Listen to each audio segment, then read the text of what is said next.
for Stuart Friesen, that could have been disaster considering his position in the playoffs.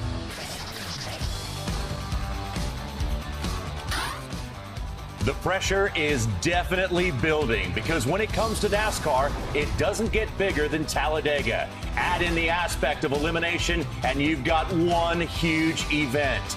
Welcome to NASCAR Race Day for the Camping World Truck Series.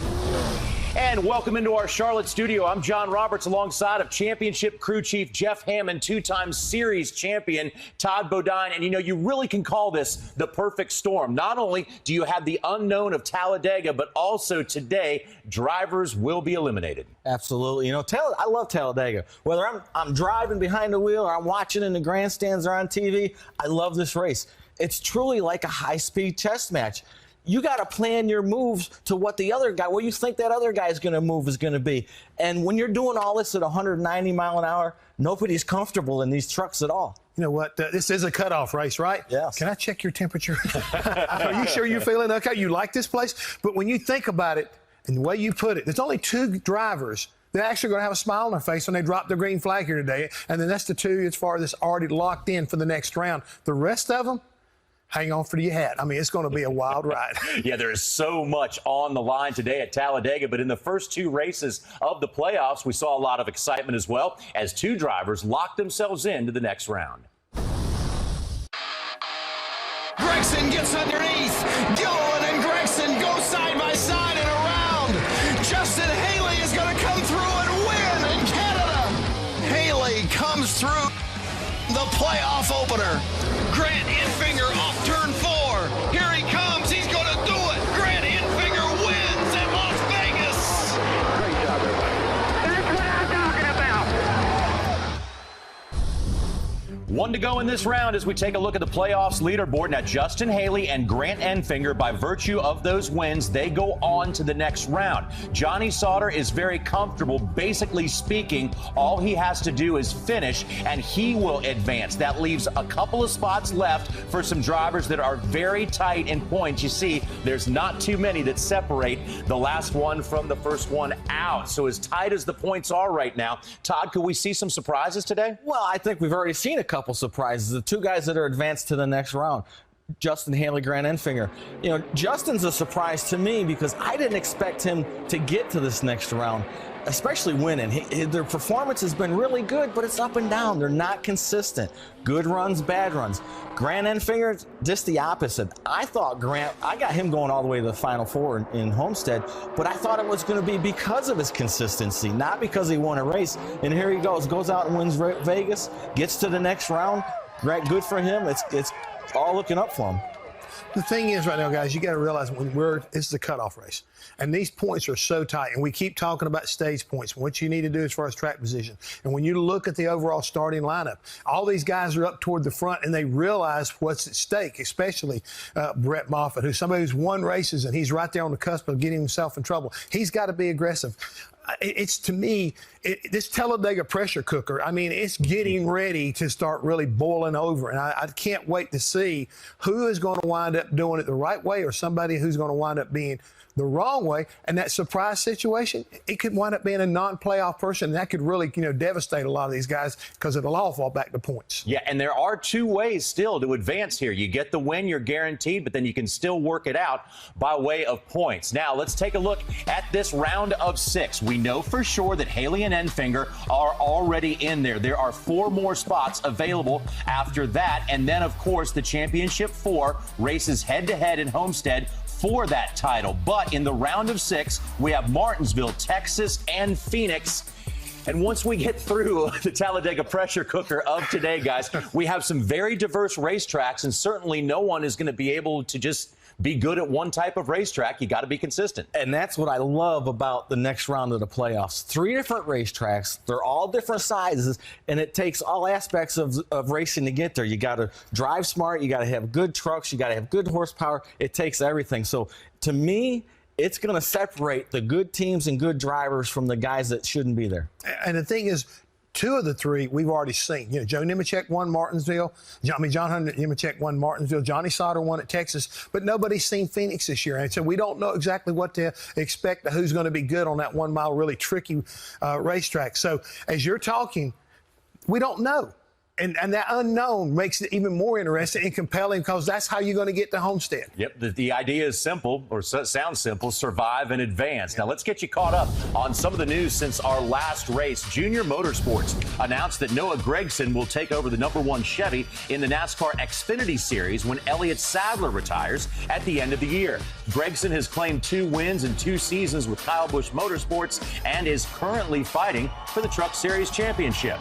GMS Racing announced that Cody Coughlin has left the team in just their first season together due to unforeseen sponsorship issues. But in Martinsville, the team will be adding 2 new drivers to its lineup. Sheldon Creed will be making the move to trucks after securing his first ARCA Series championship in Kansas next weekend. And coming from an off-road truck background, Creed has made 3 truck starts, all on the dirt at Eldora.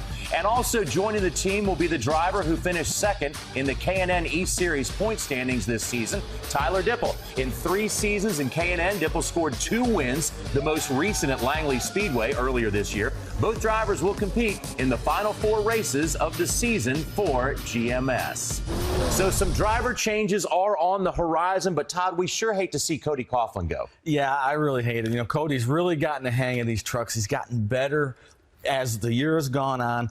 But it is a funding issue for Cody, and I talked to him this morning on the phone, and he's really excited about his future. He's got some other plans outside of racing, some things he's going to do, but he was really happy about the people he's met, the friends he's made, and the teams he's raced for here. And he said don't count him out. If he can get some funding, he's coming back. Yep, things change in these series every year. Now, coming up on NASCAR Race Day, Todd traveled to Wisconsin to visit with Johnny Sauter and his family to see how the Truck Series veteran handles the pressures of raising a family and racing. I hate it when I make a mistake, you know what I'm saying? And it just sticks with me. I'm not the guy that can get out and be like, oh, well, you know, let's you know, go home and have a beer and some brats. You know what I mean? I can't do that. And Grant Enfinger is coming to his home track of Talladega with a little weight off his shoulders after securing a spot in the next round of the playoffs. We'll hear what he thinks about his chances of winning the championship when race day returns. You're watching NASCAR Race Day, only on Fox. NASCAR Race Day on Fox is sponsored by Camping World, America's #1 RV retailer since 1966. Visit a Camping World Supercenter today. Johnny Sauter is going to win the season opener at Daytona. Oh, contact. And for the first time, win at Charlotte. Friesen looking inside. No. Johnny Sauter will win at Bristol. With 5 wins already this season, Johnny Sauter is having the best year of his career, even better than 2016 when he won the NASCAR Camping World Truck Series Championship. But some might say he's doing it a bit unconventionally. While most of NASCAR teams and drivers live in and around Charlotte, North Carolina, Johnny and his family made the decision 4 years ago to pack up and head home to Wisconsin.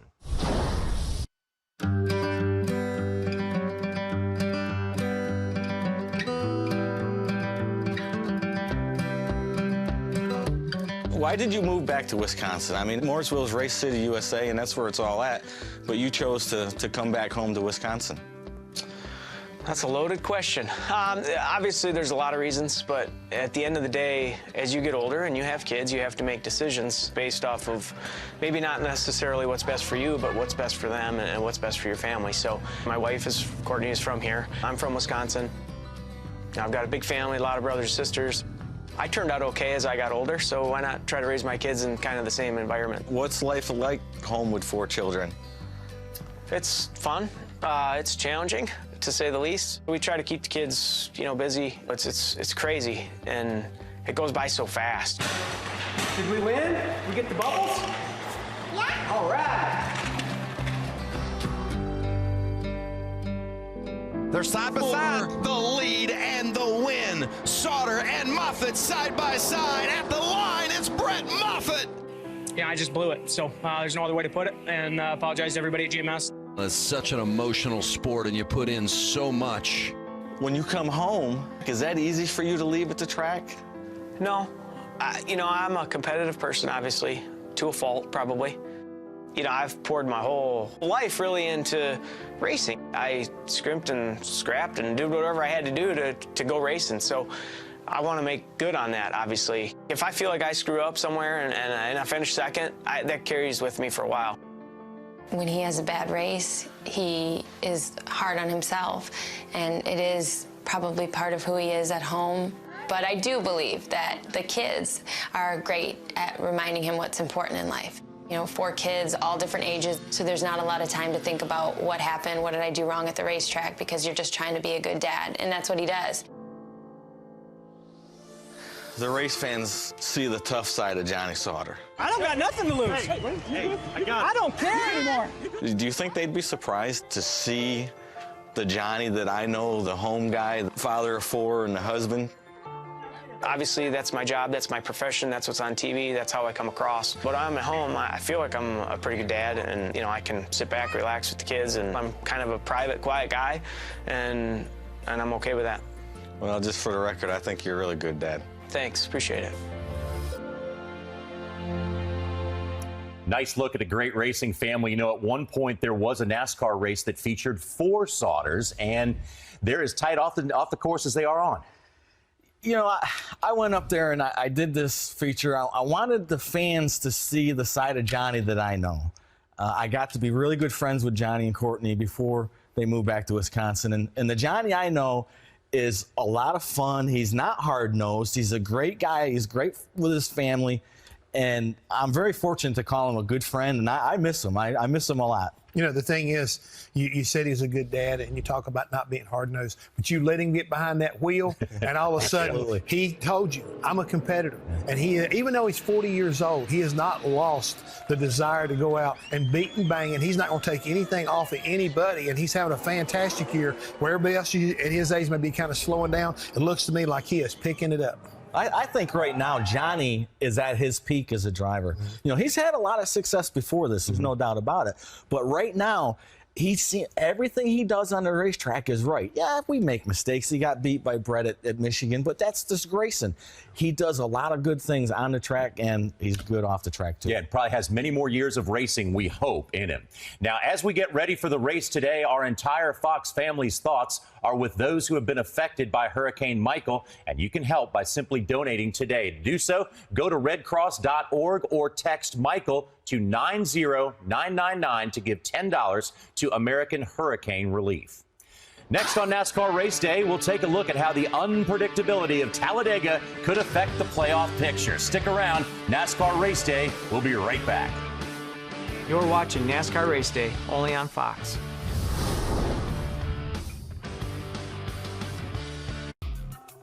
Welcome back to Race Day, everybody. There's a bird's eye view of the huge racetrack at Talladega as we count down to the green flag. It may seem quiet right now, but that's all about to change in a hurry.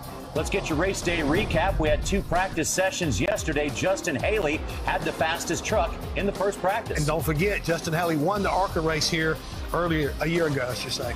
On to practice session number 2. This time it was Spencer Gallagher.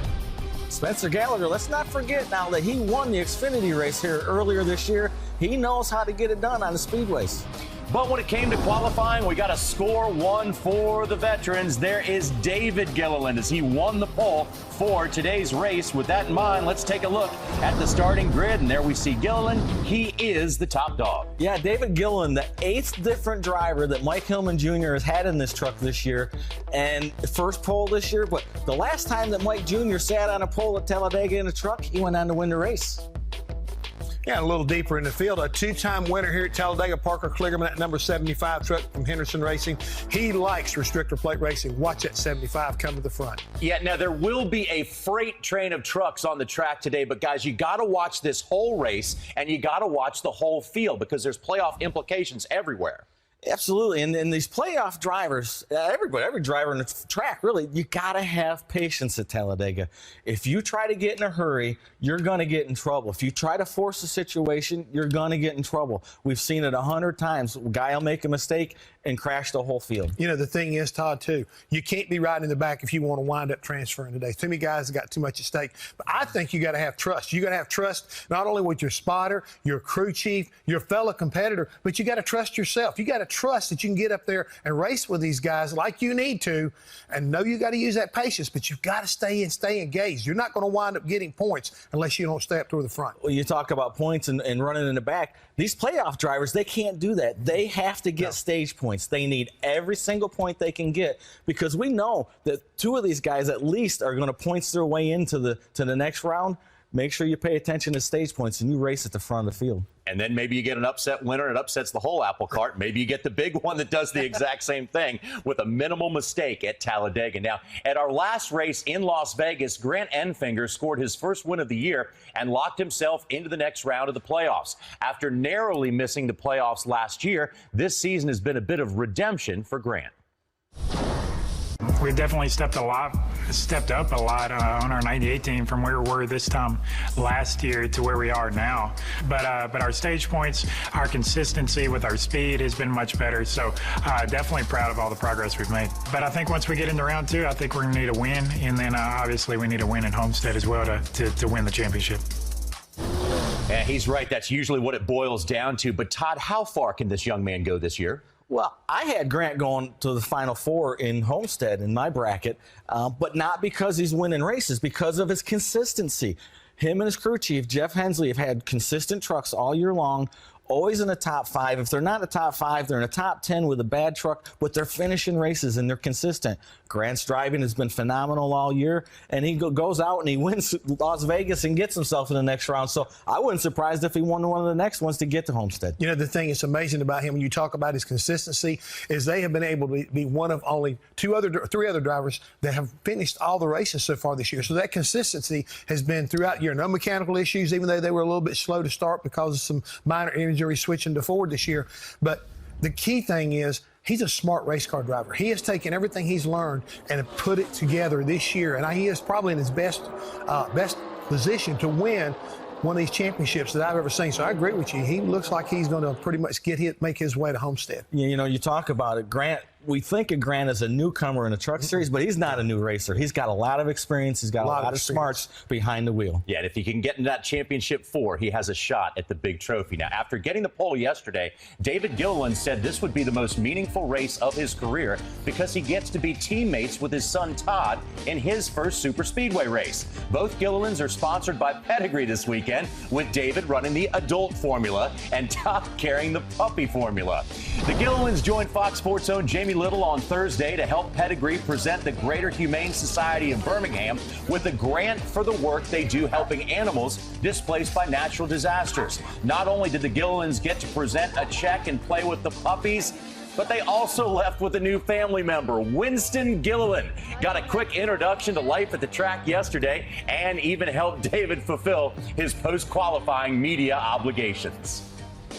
And everyone convinced my dad that we should get this little guy. So we brought Winston home, and now he's at first day with us. He's at the racetrack. So no better way to break in a new family member.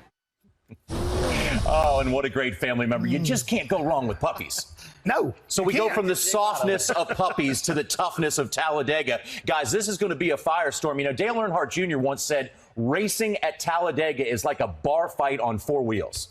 That's a great analogy, I'll tell you. But the thing that I like about Talladega, it's a thinking man's game. It really is. You have to think about what move you're going to make, a straightaway, a corner, or lap ahead. You have to think about the other guy. You got to think the whole time. You know, and some guys we haven't even talked about, you know, Spencer Gallagher, Timothy Peters, they've won here before. You can't, they're going to be a factor today. You watch and see.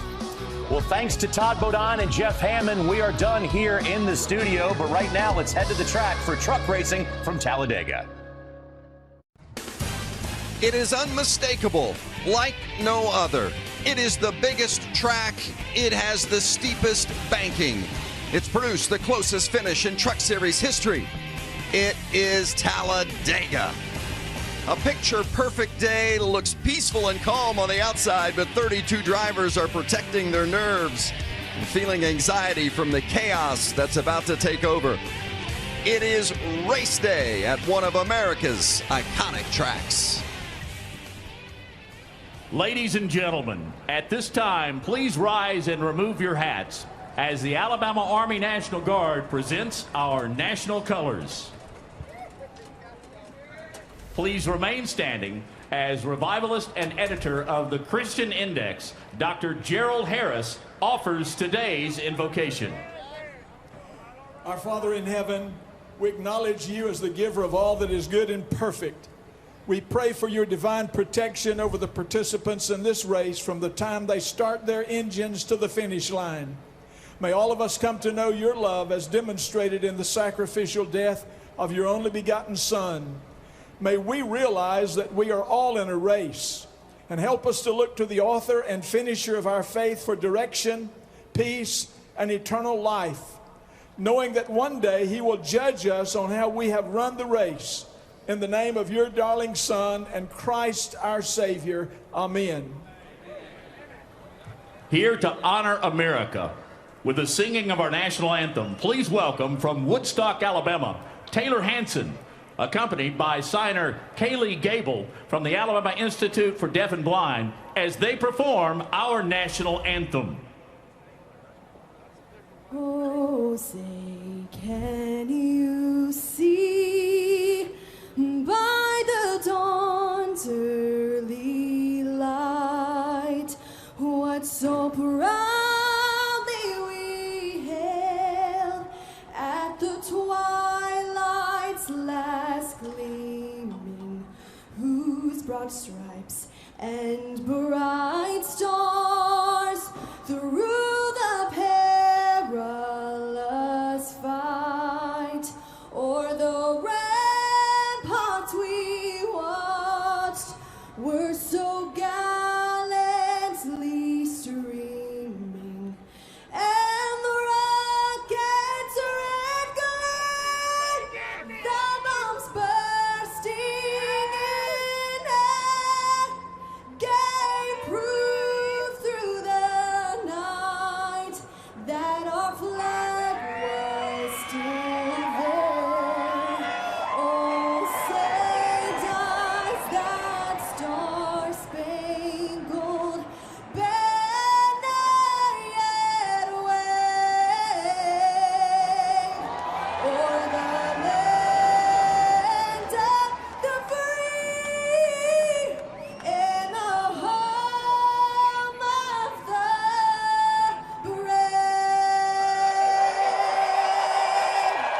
Let's hear it for Taylor Hanson and Kaylee Gable. The fans are ready. National anthem, and a special thanks to Just the Johnny mention of Talladega can make a driver sweat. It's never simple here, especially under playoff circumstances. Justin Haley isn't feeling the nerves. However, he was at the right place at the right time in the playoff opener, and that win in Canada guarantees him a spot into the next round. And then the last race, Grant Enfinger. He hit the Vegas jackpot and punched his ticket to the next round, the round of 6. So we've got a couple of underdogs sitting pretty. And then there's Ben Rhodes. Trouble at Canada put him behind from the very beginning of the playoffs. And now Rhodes finds himself on the outside of the cut line. And Stuart Friesen also on the outside looking in. Trouble aplenty for Friesen in Las Vegas. Has him 8th of 8 in the playoff standings. No room for error today. For more on Friesen's challenge, here's Hermie Sadler. Vince, today is an elimination race here at Talladega, which means the championship hopes of 2 of our contenders will end today. The driver with the most ground to make up, you mentioned it, Stuart Friesen. He's 10 points below the cut line. Why? Let's look back to Las Vegas last time on track. A multitude of issues for Stuart Friesen, including this late race spin through the infield, put Friesen in this position. Now he's got an opportunity at lap 20 at the end of stage 1 to score some stage points. The issue now is this 52 truck will have to go to the rear of the field to start today's race. Caitlin Vincey. Well, Hermie, another driver below the cut line is Ben Rhodes. And talking with Ben earlier today, not happy with that 14th place qualifying effort. He said, we definitely are going to have to work hard to make up ground, make our way up to the front of the field to try and gain those stage points, but also telling me this isn't one of my better racetracks. He said, I'm going to be honest, I have a lot of anxiety going into this event today. Vince? A lot of anxiety up and down that grid today, that's for sure. Great to have you with us, along with Michael Waltrip and Kevin Harvick. I'm Vince Welch. You know, there's enough intensity and pressure just with Talladega itself, but It's a playoff race, it's a cutoff race, and that just adds to it. How do they handle it today? Well, there's a lot of different agendas as we go into today's race. I think when you look at Justin Haley and Grant Enfinger, all they care about today is winning the race. They just want to add to their playoff point total. And then you have Johnny Sauter, who's got a big enough point cushion to where he's probably fairly good. And from there, I don't know, Mike. You better score some stage points, and as you get further down to Friesen and Ben Rhodes, they have to score playoff points, and they have to try to win. You know what I love about anxiety? It leaves the racetrack. I'm right up here in the booth. I mean, this place makes me crazy. I love the action we're going to see. And think about some of the guys that are starting out back. Johnny Sauter, he's in great shape with the playoffs, but look, he's going to drop to the rear here at the start, along with Stuart Friesen. He has to go to the rear as well. Those are corporate teammates. It'll be interesting to see how they push forward through the field. But Vince, what I love, I think there's going to be more action at the back of the pack than there is at the front. Many different agendas. In fact, I talked to 10 crew chiefs. They had 14 different agendas. Now, some of them had an A and a B plan, but there's a lot of different thoughts going on pit road. Yeah, that A and B plan going to change throughout the course of the race. And we'll have the perspective from high up atop the track here, and Phil Parsons, who's normally with us in the booth, down on pit road today for his view. Hello, Phil.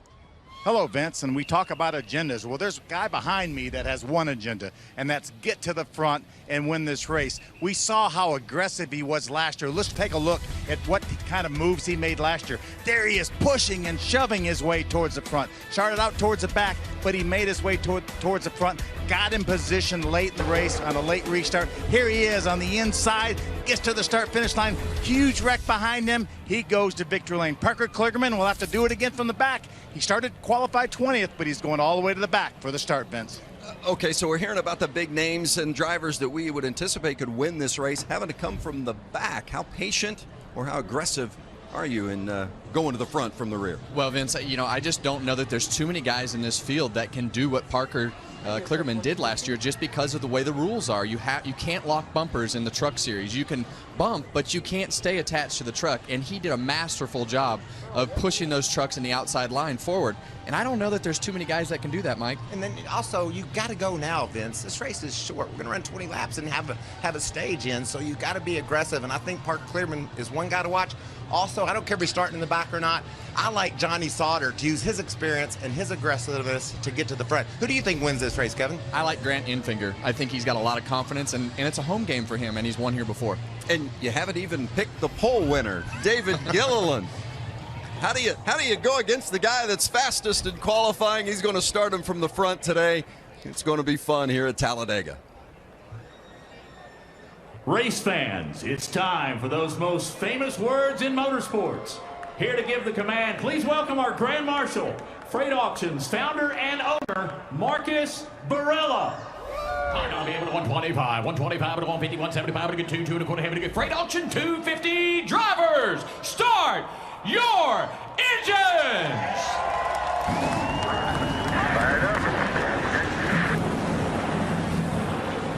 We're running, everything's good. Shutting her off. Wish it was as simple as just going to the highest bidder, but it's not going to work that way today. Who's going to win at Talladega? There's no place like it. It's Talladega. You just don't know the emotion and the intensity that these cats are operating with right now. There's no margin for error. Whoa, there they go. There they go. Mike Wallace into the wall. This race is over, and Mark Martin has won again. Todd Bodine and Kyle Busch. It's Todd Bodine at the line.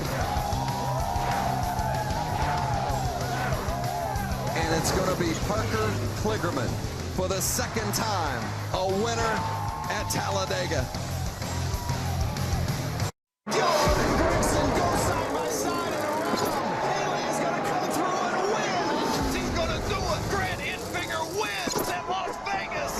Great job, everybody. It's the biggest, baddest, fastest track in the series, and a perfect setting for today's elimination race in the Camping World Truck Series playoffs.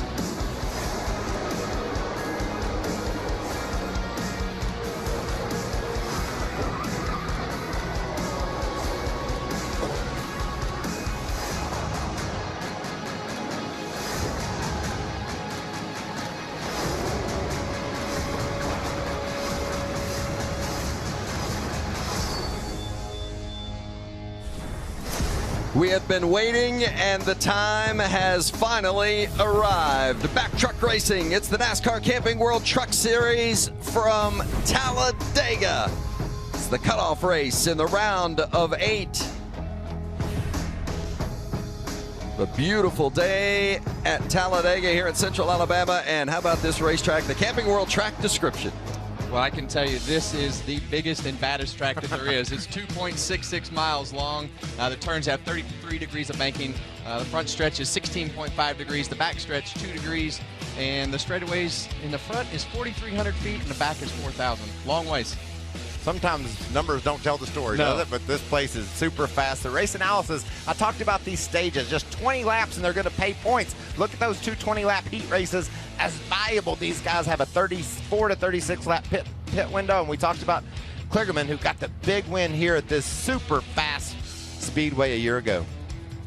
Qualifying yesterday, and David Gilliland earned pole position. He was also the pole winner at Daytona. Spencer Gallagher will start alongside on the front row. Just behind them, Enfinger, Timothy Peters. Peters could be a real threat here. Johnny Sauter, Todd Gilliland. First super speedway start. What are those nerves like? There are a lot of nerves. And then you see Matt Crafton, who needs to score a lot of points today right there with Austin Hill. Stuart Friesen, 8th in the playoff standings, going to have to go to the rear. Noah Gragson looking for his 2nd win of the season. Let's try the radio on that 41 with Ben Rhodes. Hey, Ben Rhodes, this is Kevin Harvick up in the Fox booth. We know you've got a lot on your plate today, and we appreciate you talking to us, but what's the plan today? You got 2 short stages of 20 laps. Are you going for points or a win today? Man, I wish we really had a plan, but today is all about points. You know, we've got to see how we shake out for these first 2 stages, get as many points as possible, and then see what we got to do at the end of the race. But, you know, every time I try to come to a plan at Talladega, I'm sure you know, Kevin, it goes right out the window when the green flag drops. All right, buddy. Well, have a good day, and we'll be watching, and thanks for talking to us. Sir, thank you. On-board cameras today. Going to provide some great looks. Check out this Toyota on board with Noah Gragson. He's got a lot on his plate, too. He knows he's not anywhere near safe for advancing to the next round. He's going to start in lucky 13th, he hopes. Well, mine is going to give us an exciting view. We've got the visor cam on Grant Enfinger here with the Ford Performance in-car camera, in-truck camera today. But I can tell you, this view right here is my favorite camera view, and I know a lot of the fans love seeing out the driver's shield, and this gives us such a great perspective to see what's happening, and he's going to be up front, I think, all day. And we had that mirror circled. He'll be looking out the mirror as much as he will out the front window, huh? Eyeballs right there all day long. Getting ready to go racing at Talladega.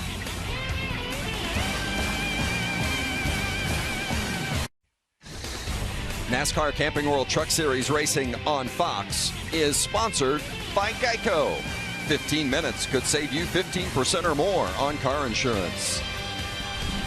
Scott Zipadelli is the crew chief for the 16 of Brett Moffitt. You guys right in the middle of the playoff picture. How do you attack this race? We're going to race it. We talked about it as a team, and I feel like the best decision for us is to race the HRE Toyota Tundra up front and be in control of our own destiny versus trying to play it safe, get in the back, and still get wrecked. We're going to go for it and try to get as many stage points as we can early on, and then if we're safe, we'll go for a win. If not, we'll change our strategy at that point. Caitlin? Well, Hermie, Junior Joyner calls the shots for Matt Crafton just above the cut line in the playoff standings. What's the strategy for this team with those 2 short stages up front? Stay on the yellow line, I guess, all day. We'll just we got decent track position. We just need stage points, obviously, and then to be there at the end with a shot to win. Hopefully, our Menards Ford F-150 been good all weekend. The guys have done a heck of a job. Body shop, fab shop, everybody involved. We've been working our guts out, and all we got to do is make it to the next one. Thanks for your time. Good luck to you. Phil? Well, they've all got a plan, but how quickly that plan goes out the window, another story altogether. That's why some of them had 2 plans, Vince. David Gilliland, the pole winner in that yellow Toyota Tundra on the inside. Spencer Gallagher will start on the outside. It's the playoffs. It's a cutoff race. And it's Talladega. We're green.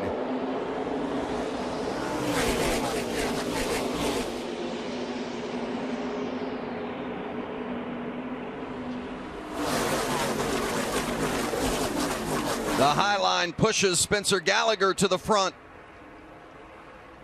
And those guys were formed up really good in that top line. They got connected enough to get some momentum. The bottom line was not connected down there, and they were able to get right to the bottom. And it sounds, Mike, like that's where everybody wants to be, right on that yellow line.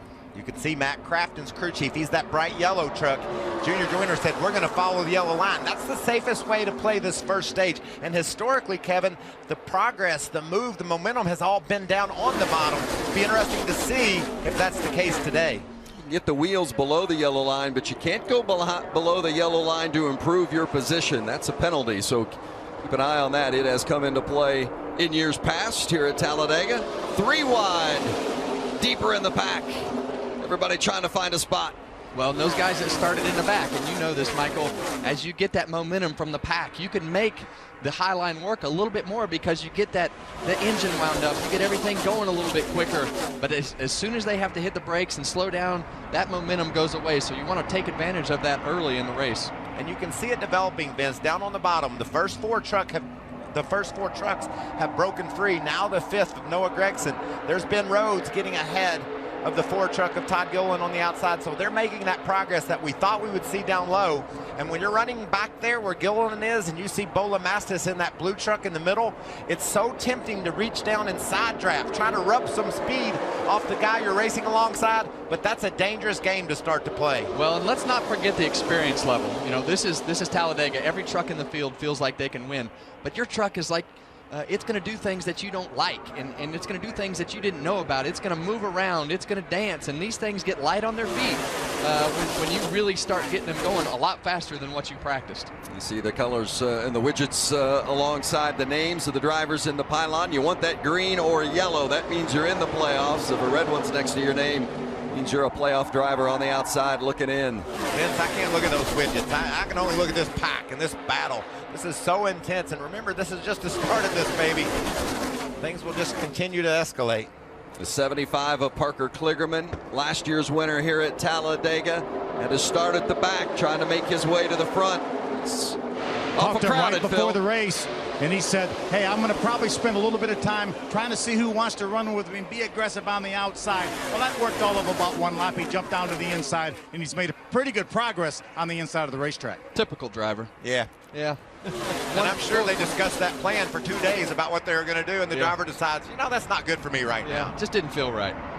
And you know, you see the 3 lines here, and you see Todd Gilliland in that 4 truck. He went all the way from about 4th, 5th, 6th, wherever he started there, all the way to the back. And all that 3rd line was doing was just not only hurting themselves, it was hurting the momentum of the 2nd line. So 3 lines right now, unless you get them all stacked up at the front, is just that 3rd line is going to do nothing but hurt the momentum of the 2nd line. And I think you could see the strength of that blue truck. It says Fred's on the side of it, but it's Bola Mastis, and he's able to pull that outside line up a little bit. They're able to hang with the top 5. He's got a nice push from behind, and it looks like that they're making some good progress. A couple of father-son combinations in the race. Got Todd Gilliland, who you guys were mentioning earlier, drifted all the way to the back. His dad, David Gilliland, was the pole winner and currently rides 3rd. Joe Nemechek and John Hunter Nemechek, also father-son combination in this one today. And as I watch, Kevin, that looks like almost organized chaos. Those trucks are buffeting around all over the place. What is it like as a driver to be out there and just try to follow a guy, but yet he's moving side to side? Well, as many times as we talk about the Truck Series being the place where you learn and the place where you see young drivers pitted against the veterans, these are the hardest to drive on the super speedway, because when you do touch bumpers, it kind of lifts the back of the truck up and makes the back of the truck feel really light. Yeah, you gain speed, but it's an uneasy feeling as the driver. When they're in the draft, they dance around. They've got, you know, spring rules and shock rules in the back of these things, and they just aren't comfortable to drive. So these guys have their hands full, and the tighter that these trucks get, and the closer. Right now, they're not side drafting like they're going to be. They're not bumping like they're going to be, and they're tough to drive. Well, you can see how pinned the noses are. The nose is really low on the racetrack, and that means the back end is hiked up. Well, that's just not a good combination. If the nose is low, it's going to hit the back and want to lift it off the ground. How about that 13 of Myatt Snyder, along with the 21 of Johnny Sauter right behind him, and 52 Stuart Friesen. They all started at the rear, and they have moved to the front. Snyder currently running 6th. Talked to the GMS guys and asked them if they had a plan. He said, yeah, we're going to try to work together, but sometimes it never works out. Well, it's sure working right now for Johnny Sauter and Stuart Friesen up in that 2nd lane. Well, those are stout horses, Phil. The talk in the garage area was about the speed of the GMS trucks, and would they be able to tie their 5 trucks together and control this race? That's an awful big task to think you're going to accomplish when you have that many trucks. But when you have the speed that they have, you can attract other guys that will get on board with you. Look at those trucks moving around at 180 to 90 miles per hour. And as Kevin was talking about earlier, it's hard to keep those under you, hard to keep it steady. And that air buffets the truck around. And here's the other thing, stage racing, 20 laps, and you know there's only 14 laps, coming to 13 laps left in this stage. You've got to go. And these guys all know how important it is to score stage points. That's what makes your day. Spencer Gallagher won the Xfinity Series race here back in the spring. Right now, he's out front in the truck at Talladega.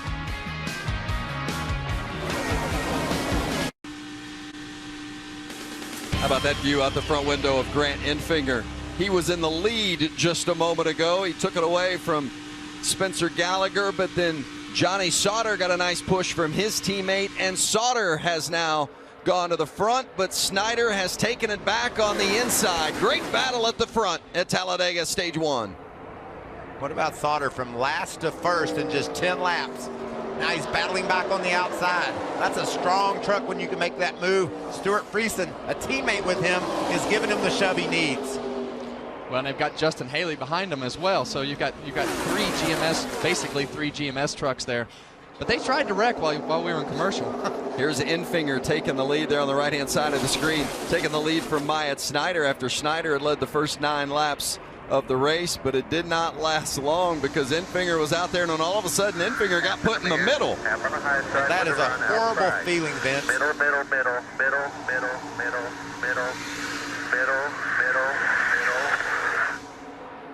Is that the worst thing you ever want to hear at Talladega? The worst thing for me right there was looking in his mirror. He's got a huge mirror in that truck. Looking in his mirror, it looked like they couldn't get out of the way fast enough to go by him.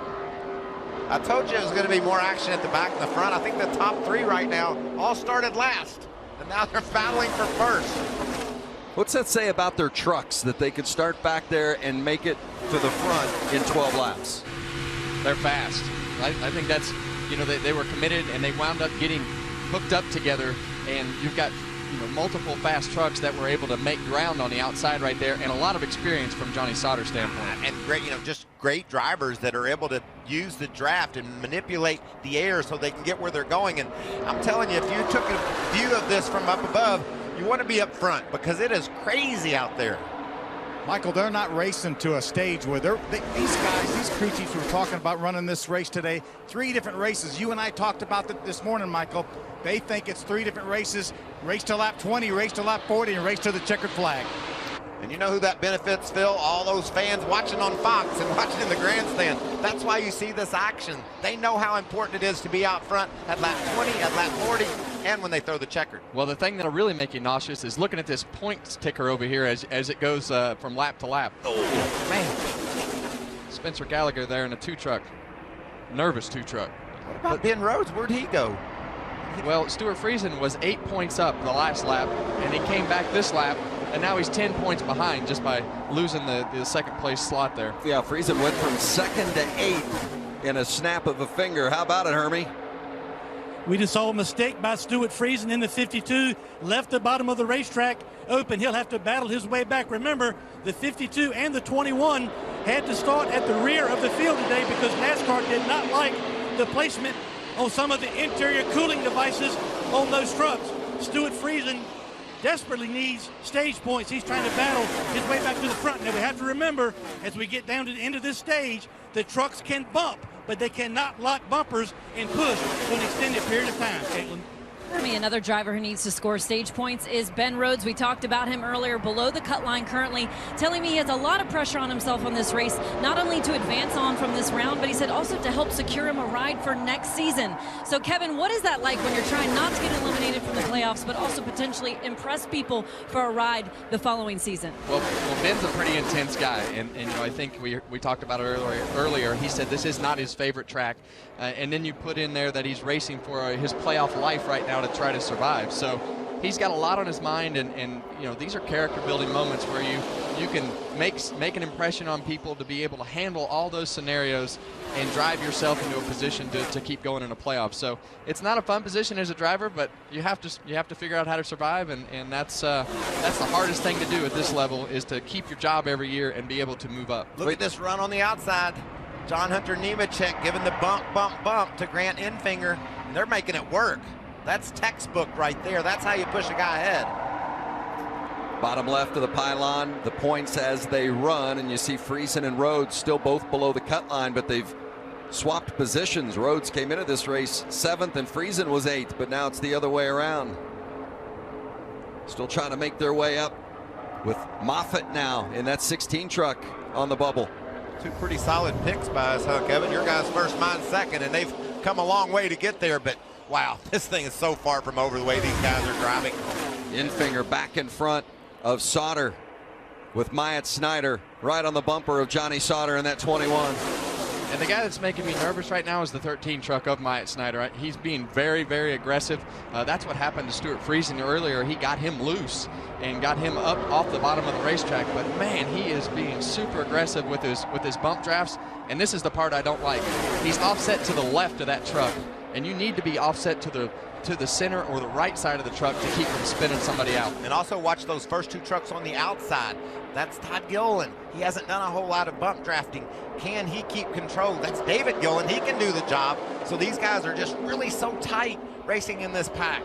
David Gilliland giving John Hunter Nemechek a little assistance on that outside line. Nemechek in that black number 8, another one of those that had to start at the rear because of changes and adjustments that they had to make to that truck after qualifying. I can't wait till lap 20. I need a break. Yeah, me too, Mike. I tell you, this is making me nervous right now. I was not expecting them to push and shove this hard in the first stage here, but obviously there's there's a lot of different agendas, and obviously one of them is to try to be up front and lead the race and score stage points. But the 51 truck there is pushing a little bit of water right there behind the 8, and that's not a good sign. It's just been so aggressive. Final laps of stage 1. We got a couple coming to pit road. That's the differing agendas we talked about, Vince. These are guys that think that getting gas here and then staying out after the caution can benefit them. Hermie. It's going to be fuel only for the two of Spencer Gallagher, actually left side tires. These guys are going to get fuel now, stay out when the stage caution comes, and gain track position at the beginning of the second stage. So with a couple of laps to go, the pits are closed now after those two take service. Austin Hill and then 0-2 and the 2 truck of Spencer Gallagher. Grant Enfinger continues to lead them around. Enfinger won this race 2 years ago. He's an Alabama native. This place is so special to him to just race here, much less to be a winner here. Kevin, you mentioned the 51 of Gilliland pushing a little water out. That is an OEM engine. That's a Toyota engine. That engine will run hotter than the NT1s. That's one of the reasons that KBM brought a couple of their trucks with that engine, because they could get away with pushing a little bit of water out. Phil, it's 1 to go, and these guys are really pushing and shoving, trying to get those very important stage points. And remember at the top of the show, the 88 Junior Joyner, the crew chief, he said, we're going to follow the yellow line and hopefully score points, and that's what he's doing. Well, he's in a great position to score points right now, and the guy that got shuffled out there again was the 52 truck of Stuart Friesen. The top 10 get points at the end of this first stage, and for those that are in the playoff mix, those points are critical. Grant Enfinger leading them toward the line. Here to complete stage 1, Johnny Sauter right on his tail. A couple of championship contenders. It'll be Enfinger winning stage 1. He follows up his race victory at Las Vegas by winning stage 1 in his home state. Grant Enfinger off to a great start at Talladega.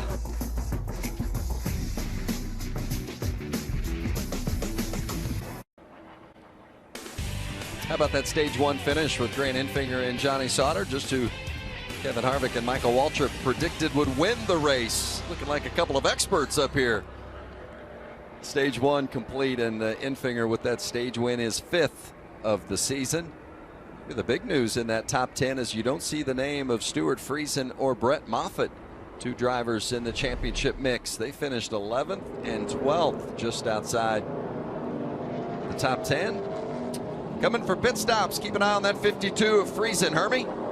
Vince, he started in the back, drafted his way to the front, then got kicked out of the draft 2 separate times, lost a lot of track position, very frustrated with his teammate Justin Haley.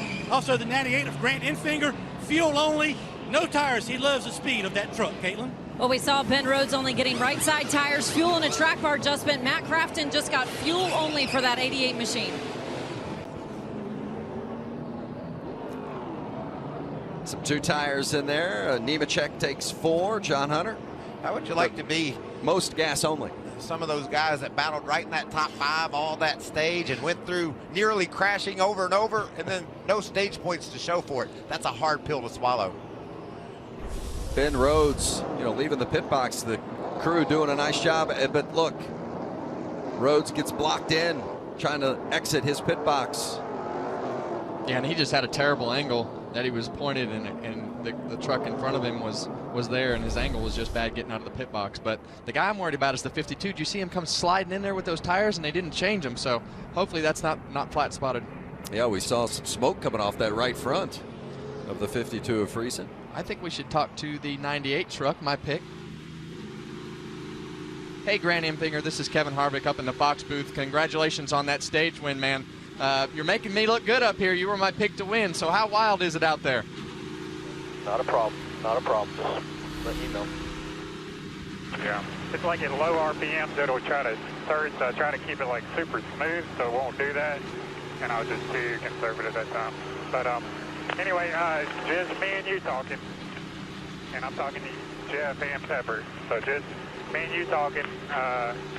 How did the 13 look? Did he look comfortable when he was out there pushing and getting pushed, or what? The answer would be no to this question. He made the 52,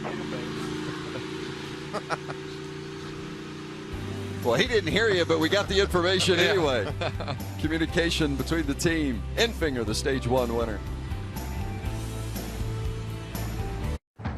Some great football going on tonight. Heisman contender Will Greer leads number 6 West Virginia against Iowa State. See it at 7 o'clock Eastern. And then the Buffs, number 19 Colorado battling USC. All on FS1 and the Fox Sports app. Back here at Talladega, getting ready for stage 2. A couple of penalties from that first round of pit stops. The 51 of David Gilliland, a 1-lap penalty for pitting outside his pit box. And the 16 of Brett Moffitt will have to go to the tail end of the line after an uncontrolled tire penalty. Hermie? Yeah, Vince, the 16 had come down pit road, got 2 tires, had to come back down pit road, so they went ahead and put 2 more tires on this truck. Also, a little bit of a break for this team as well, overheating the engine, so they were able to clean the grill and actually take a little bit of tape off the front of that truck to cool the engine. Phil? Hermie, the guys were talking about the 52 or Stuart Friesen sliding the tires coming down pit road. I just asked Trip Bruce if any concern at all about the sliding tires. He said, no, I watched it. It's not like he laid on them for several pits. He said, I think we're going to be just fine. I just hope it doesn't cause a vibration, Phil. That seemed like enough of a slide to where it could. And the reason that vibrations are such a pain here at Talladega, it vibrates your mirror. You can't see. It's also frustrating. It aggravates you, so you're not focused totally on your job. I hope that's not the issue. Well, and if it's vibrating and it's different than it was before, as a driver sitting in the truck, you don't know how bad that tire feels or looks. You just know how bad it feels and how much different it is. So all you're thinking about is the tire going to blow out? And on top of all the other stuff you're thinking is going to happen. Radio from Grant Enfinger. I don't think that 13 is good enough to lead. I mean, he's probably not a bad pusher as long as he pushes you on the straightaway, but he was beating on that 52 through the tri-oval, and Friesen finally had to bail. I do not want to get pushed through the tri-oval by anybody. I don't either. The 13 of Myatt Snyder was making Johnny Sauter nervous when he was pushing him as well. He was making us nervous too. Getting ready for this restart to open stage 2. The 0-2 of Austin Hill and the 2 of Spencer Gallagher. That's Hill on the inside. That's some of those varying agendas you spoke of, Kevin. They stayed out and pitted before, they pitted before the stage break and then stayed out under this caution. It's got them right up front. That's a good call. Well, and what happens after that first stage, Mike? This stage just gets shorter with all those caution flags. So we've only got 15 laps left to go in this stage. So, you know, the track position sometimes trumps being able to come in and put 4 tires on or whatever your strategy is when the caution comes out. Had a great look from that onboard of Noah Gragson. That inside line or that middle line just taking off and running right past the 18 truck of Gragson. Yeah, he had his teammate behind him. The Ford truck of Todd Gilliland, and Gilliland went to the middle, and that shuffled Gragson back. Guys, you were talking about the agendas. I talked to Jeff Hensley, crew chief for Grant Enfinger, right before the race, and he said their plan was to stop as long as they were up front with 2 laps to go in the second stage, and then have the track position as we start the last stage. And Phil, the thing I don't like about that, up front trucks pitting under green causes wrecks off turn 4. So we're going to have to watch that closely and see if that develops. Enfinger now getting inside of the 4 of Todd Gilliland, and Enfinger slots in behind Austin Hill, giving a push. I like the strategy of Matt Crafton. He's just been quietly sneaking his way forward, using that yellow line as his buddy. The only time we talk about him is just that he's moving forward and he's steady and not making any mistakes. There's a lot of these guys that are moving all over the place, pushing and shoving, and 88 just keeps on chugging forward. And that's Austin Hill at the front. Enfinger's pushing the 2 of Gallagher there on the outside line. What about Austin Hill? Went to the back at the start, and just like Johnny Sauter and others, finds himself at the front now. Best finish for Austin Hill earlier this season. In fact, just a couple of races ago, 8th. So running up front, not a position that he's normally familiar with. Still middle. Clear low if you want it, half, back half. Did you see how quick he took it? The spotter said, clear low if you want it. Don't ask me twice. And you look at his mirror, Michael, that mirror looks like a video game. You know, with all those trucks just kind of moving all over and some of them just sitting there. I mean, you don't know where to look. And it looks like a video game, but it hurts like it's real life, doesn't it, when it goes wrong? Looking at that pylon there on the left-hand side of the screen, the 52 and the 41 with those red widgets, they're still on the outside looking in as they have been since this race began. How about the 88 of Crafton, Caitlin? Well, Vince, he's been pretty happy with that truck. Just did an air pressure adjustment on that last cycle of pit stops. But talking with both him and his crew chief earlier, they said, man, this has been one of the hardest seasons we've ever had. But in the last 2 events, we feel like this team has made a lot of strides and a lot of gains. They said we just have to survive Talladega, move on to the next round, because some of our best racetracks as a team are coming up after this round, guys. Keep an eye on that for sure. Thank you, Caitlin. I love Talladega. How about the 10 of Jen Jo Cobb running 6th? That's why I love Talladega. She's put herself in the right position time and time again, used the draft, and she's put her small team right up among the big dogs. And for those of you that are watching today that typically don't watch NASCAR Truck Series racing, we're at Talladega. And when you come to Talladega, every truck that starts the field feels like they have a chance to win. And it's legitimate. And you know, I think the 10 truck of Jennifer Jo Cobb there is definitely proof of that as we watch this. The draft definitely levels out the playing field. Austin Hill continues to lead with Matt Crafton right behind him. Johnny Sauter there in 3rd. Going to commercial, but you're not going to miss a thing. I'm going to keep on trucking from Talladega. Hey! Chuck Norris, can you sign my Tacoma? I'll be glad to.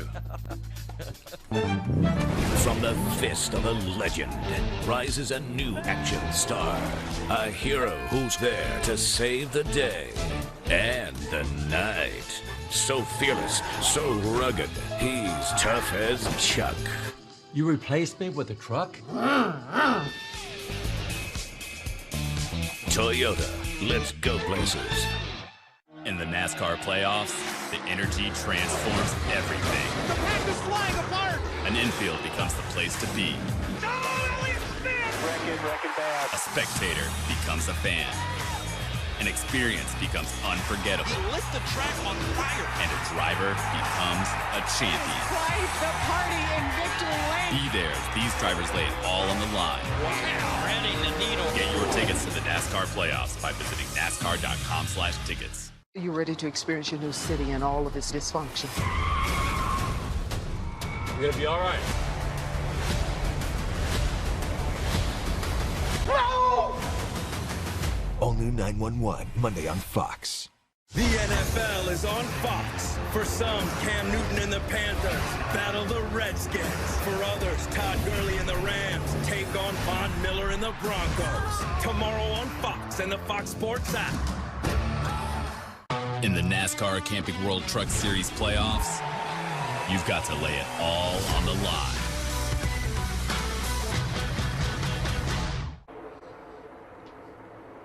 Back at Talladega, 9 laps remaining in stage 2. The 0-2 of Austin Hill from one of the small teams in the Truck Series garage. Out front, but challenged by the 2 of Spencer Gallagher. What about side by side? 30, Vince, of Scott Lagasse Jr. He's raced his way all the way up to second, and he had no practice yesterday. I mean, practice, not important practice. It wasn't important for this team. He's charged himself to the front. Practice? Practice. Michael, his first lap on the racetrack was qualifying and went out there first day of first practice, had an oil leak, didn't even complete a lap. His first lap at speed was qualifying. He was able to get that thing in the show. Brand new team on Portland Motorsports. They're only their 3rd race, had a top 10 at Las Vegas with Austin Terrio. We know that Scott Lagasse knows how to get it done on a super speedway. He has a top 5 at Daytona. He finished 3rd there 2 or 3 years ago. Scott Lagasse's the guy to watch. What I love what I'm seeing is just how well that outside lane can make it happen. You saw it while we were away at commercial. Watch that 13 right there in the middle of the screen. Into the 24. Oh, can't believe that didn't cause an accident. And then the 13 of Myatt Snyder way up the track, but gathered it in, saved it. And there just wasn't enough room right there, Mike. And Haley came down a little bit and wound up getting on the right front there of that 13 truck and almost caused a huge crash. You got to give a tip of cap again to Jen Jo Cobb. She was right there and just held her line, went down off the road. Great racing, good heads up running. Side by side.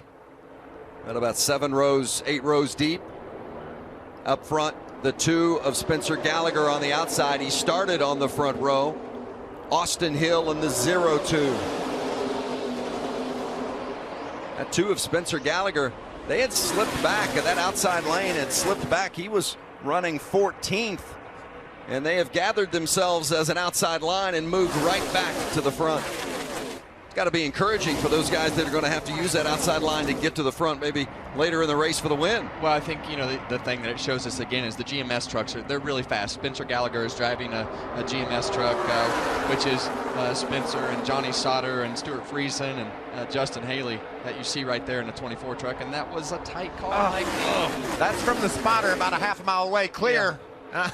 And he was right, barely. And you mentioned the spotters, Mike, how challenging it is for the spotters here at Talladega to keep their drivers in the right spot at this 2.66 mile track. Oh, a little contacted look there between the 0-2 of Austin Hill and the 13 of Snyder. Was that Snyder that came down? Look at this big run for Lagasse to the inside. Lagasse. That was from a push. Todd Gilliland in that bright yellow 4 truck gave a huge shove to Lagasse, and it worked out. We've had Austin Hill leading, and now Scott Lagasse from 2 of the smaller teams in the garage.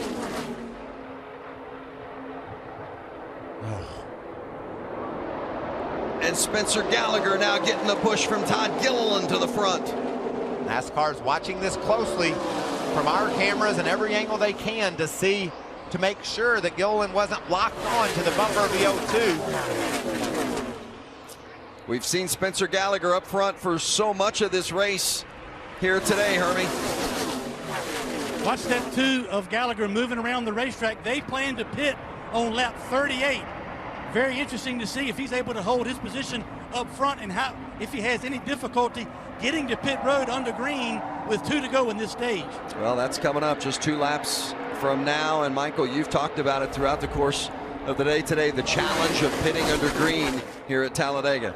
Yeah, there's plenty of room to get to the left, but inevitably somebody just doesn't get the word. We talked to the NASCAR officials about it, and they said they were going to speak to the spotters and mention it in the drivers' meeting. We'll have to see if it all pays off. Well, the hard thing is in these trucks is it's hard to get your hand out the window. And a lot of times as a driver, you'll stick your hand out the window to wave to the guys behind you to let you know. And then it's also hard to stick it up high enough to where the seats so you can see it in the back window, and the spoiler's so tall. So communication really comes through the spotters. And you know, as a driver, sometimes you've got spotting going on that requires something besides the message that didn't get delivered, and it causes havoc when you come to pit road. Riding with Noah Gragson, one of our championship contenders, but currently sits back in the 18th spot. Sounds like the popular decision. Report from Phil is the guys start peeling off now. And here they come. And executed it cleanly. Timothy Peters there in the 25. There's the 2 of Gallagher, Hermie. It's going to be right side tires and fuel for the 2. Well, Spencer Gallagher did a really good job of getting down on the apron and down to pit road and not causing any issues. They are doing this to have track position. Again, when the field goes back to green, to 98 of Grant Enfinger. He had already dropped back from the front to about mid-pack before coming to pit road. It's going to be no changes, left side tires and fuel for Enfinger. You see there on the right-hand side of the screen some contact, the 12 of Tanner Thorson. I believe that was the 16 of Brett Moffitt that had damage. It is. Moffitt, you see, slow on the track. We're going to stay green. Bring it to me. Moffitt, the first driver outside the cut line in the playoff standings. As Todd Gilliland brings the front pack to the line, 1 lap remaining here in stage 2. And look at that damage to the right front of one of our championship hopefuls, Brett Moffitt, 4-time winner this season. Hermie's waiting on him. Vince, the 16 came into this race with an 8-point cushion only to advance to the next round. You can see him up on the right side, a lot of damage on the right front, a critical part aerodynamically of this truck. Obviously right side tires, but a lot of time will be spent on the right front of this truck trying to fix this damage, but it was contact with the 12 that caused the problems for the 16. Well, and Hermie reported just a moment ago on the 2 of Spencer Gallagher, who's led the most laps today on his pit stop. They've got an uncontrolled tire penalty as the green and white checkers fly, and Todd Gilliland has won stage 2. Gilliland, the 18-year-old.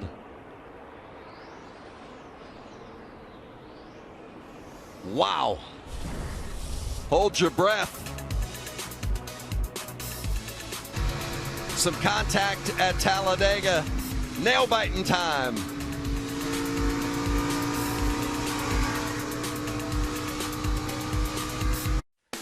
NASCAR Camping World Truck Series racing on Fox is sponsored by Camping World, America's #1 RV retailer since 1966. Visit a Camping World Supercenter today. The 24 of Justin Haley comes down pit road to go into the right side of that truck. It'll be fuel, no changes for the 24. The 52 of Friesen up on the right side. Truck's a little free, has no stage points so far. They've got to get going here in this final stage. Caitlin. Ben Rhodes on the left-hand corner of your screen putting left side tires on. You see one of the mechanics putting some bare bond on that left hood because the hood was flapping a little bit, but the hood pin had not come out, so they're trying to fix that. Matt Crafton was elected to do 4 tires for that 88 machine. His spotter saying that his lines were really good. Well, if you were going to take 4 tires, this was probably the place to do it at the end of the second stage. You see continuing to repair that 24. Some front end damage on the right side. Let's see if we can get a word with Matt Crafton. The strategy seems to be working well. Matt Crafton, it's Harvick and Waltrip and Vince up in the booth. Do you copy? Clear, loud and clear. We talked to Junior before the race, and he said, our plan is hug that yellow line for a while. You've done a masterful job of not taking the bait, hopping up on the outside, and it's paid off. Great job so far. How's your truck driving? Drives real good. I'll probably got to put a left side splitter on this thing because I left it on exit or entry, and it's driving good. Just got to be there at the end and see if we have a dog to fight. Well, I love the plan and how you're following it. Have fun, buddy. Yes, sir. Thank you, guys. Downstairs to Phil Parsons with the crew chief of Johnny Sauter. Yeah, we're pretty happy, crew chief, right now. Joe and I just asked each other a few moments ago if that clinched your spot in the playoffs. Neither one of us knew, but we do have confirmation now that you guys are on to the second round. How about that, Joe? That means we can go racing now. Yeah, it's exciting. GMS, we always come here to these super speedways, and we have great equipment, and we do have one of the best drivers and one of the best spotters here. And this is nerve-wracking, but with people like that around us, and that, it makes my job a little bit easier. But it's exciting for the fans, and now it's time to go racing. Let's see what we got. Joe, it did take you 10 laps to go from the back to the lead. Yes. That's 8 more than I wanted, but anyways, I'm a little greedy. But anyways, now we got to survive. We can go racing and see what we can win this thing. Winning is always great. All right, Joe, congratulations. What do you mean we're going to go racing now? We went from the back to the front in 10 laps. They've been racing the whole time. Over the wall too soon penalty for that 52 of Friesen. Another tough break for one of our championship contenders. Getting ready for the final stage at Talladega. I want to remind you that you can all help those affected by Hurricane Michael. We encourage you to donate today by going to redcross.org or text Michael to 90999 to give $10 to American Red Cross Hurricane Relief. Check out that truck. The team, without a sponsor this weekend, put the Red Cross's message on their truck, helping out those so devastatingly hurt by the hurricane. And thank you, Shiggy Hattori and that group, for spreading the word. Well, there's nobody that does it better, Mike. This garage right here gives more and supports each other more from a charity standpoint than any other sport that I've ever seen or heard. The drivers and the teams and NASCAR in itself, they just do a great job when it comes to a situation like this. By the way, Moffitt has gone a lap down because of that damage and having to come in and repair it. As you look at the points that have been earned today, Johnny Sauter has clinched a spot into the round of 6, so he's secured his position with the points that he has earned today. Still Ben Rhodes and Stuart Friesen on the outside looking in regards to the playoff standings. The final stage getting ready to get underway with Grant Infinger on the inside and two-time Talladega winner Timothy Peters outside. It looks like Don Hunter might have just made contact. One back, one both lanes, half both lanes, half on the high side, one on the bottom. Half on the high side. We don't have anything going on the bottom yet, on the top yet with us. Inside of only. Fours in your feet. Still locked together on top of us. Nothing ahead of that 98. Stay up tight here. Try to give him another push ahead of that 25. Middle. You're still middle. You got help. Just outside now. Outside only. Outside only. Inside. One up. That's good quality in front of you there. 21, 88. Good guys to be around here.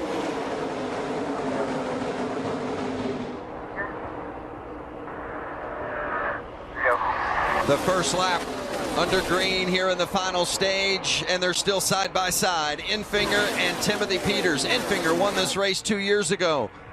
Peters has won it twice before, back-to-back in 2014 and 15. Oh, contact.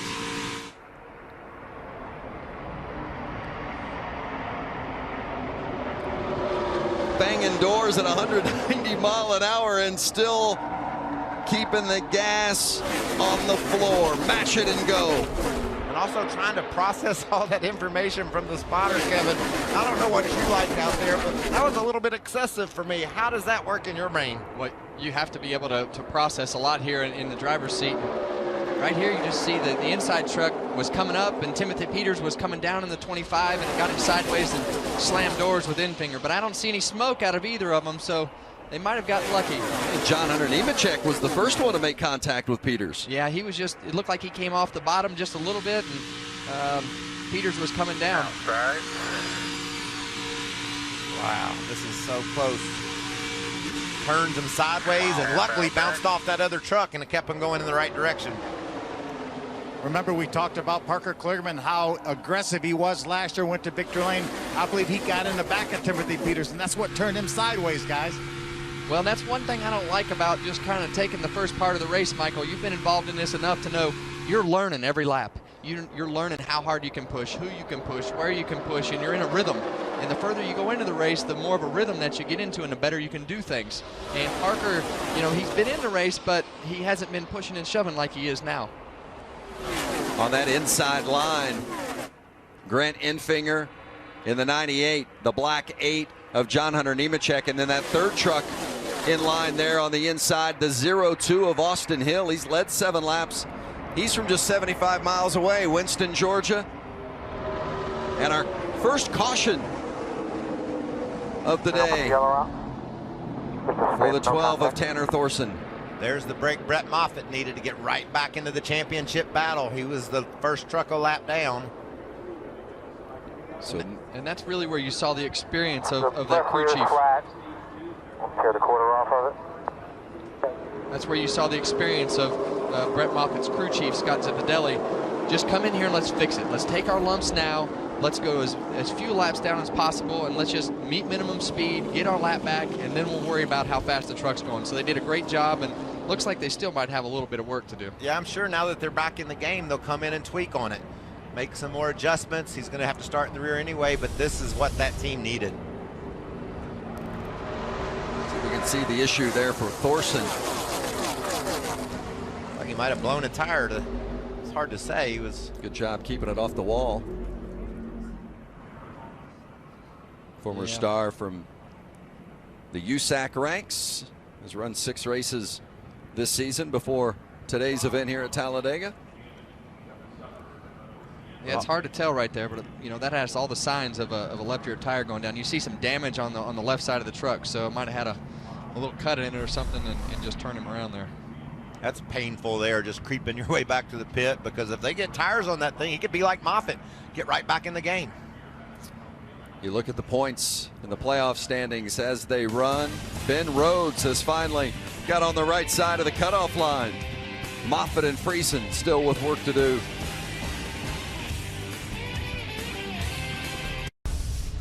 A great day at the racetrack, and we are at a very special racetrack. Not just any track, it's Talladega, and it has been a nail biter throughout the course of this race. Still haven't had the big one, but we've been close a couple of times, and we've got 44 to go. We're in the final stage here in this playoff cutoff race. Hermie?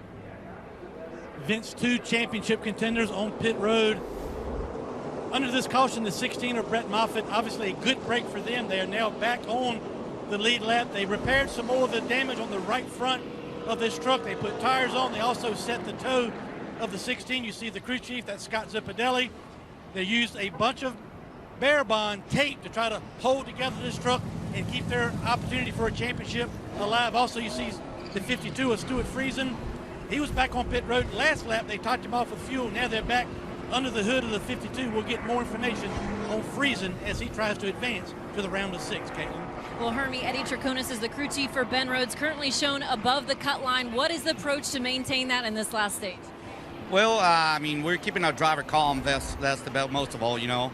The 16, you know, they just got back in the lead lap. They have a little bit of damage, but they're going to try to come back, you know.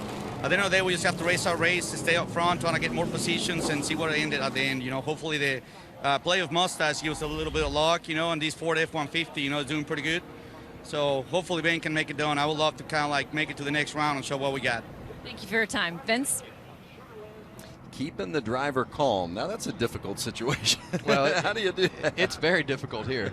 And, you know, I think as you look at the nerves of racing for a championship and trying to survive a round of the playoffs that hasn't gone well for you, being on the outside looking in, you know, that's a big task and a lot of pressure. You know, people don't realize the pressure that comes with, you know, all the sponsorship and teams and everything that you have to try to put together on a day like this to advance. You know, we saw the contact from John Hunter, and it sent Timothy Peters into the inside, and there's some damage to that left front fender. We'll have to keep our eye on that. The left front's an area of the truck that's really critical, and if it rubs that tire, it could cause issues. That's Peters in the 25, currently lining up in the 6th spot. That's crew chief Jerry Baxter. Must have saw our coverage and said it looks all good to him. We'll see. What do you think about Eddie Traconis' mustache there? I think it's spot on. Yeah. I mean, it's only maybe outdone by Brett Moffitt's playoff. He said he was hoping it was going to bring him luck. I mean, you're really stretching. You're going for anything you can when it's a mustache bringing you luck. Vince, you said it. It's Talladega. We'll try anything, baby. Matt Crafton in that neon yellow on the inside, going to lead him back to green.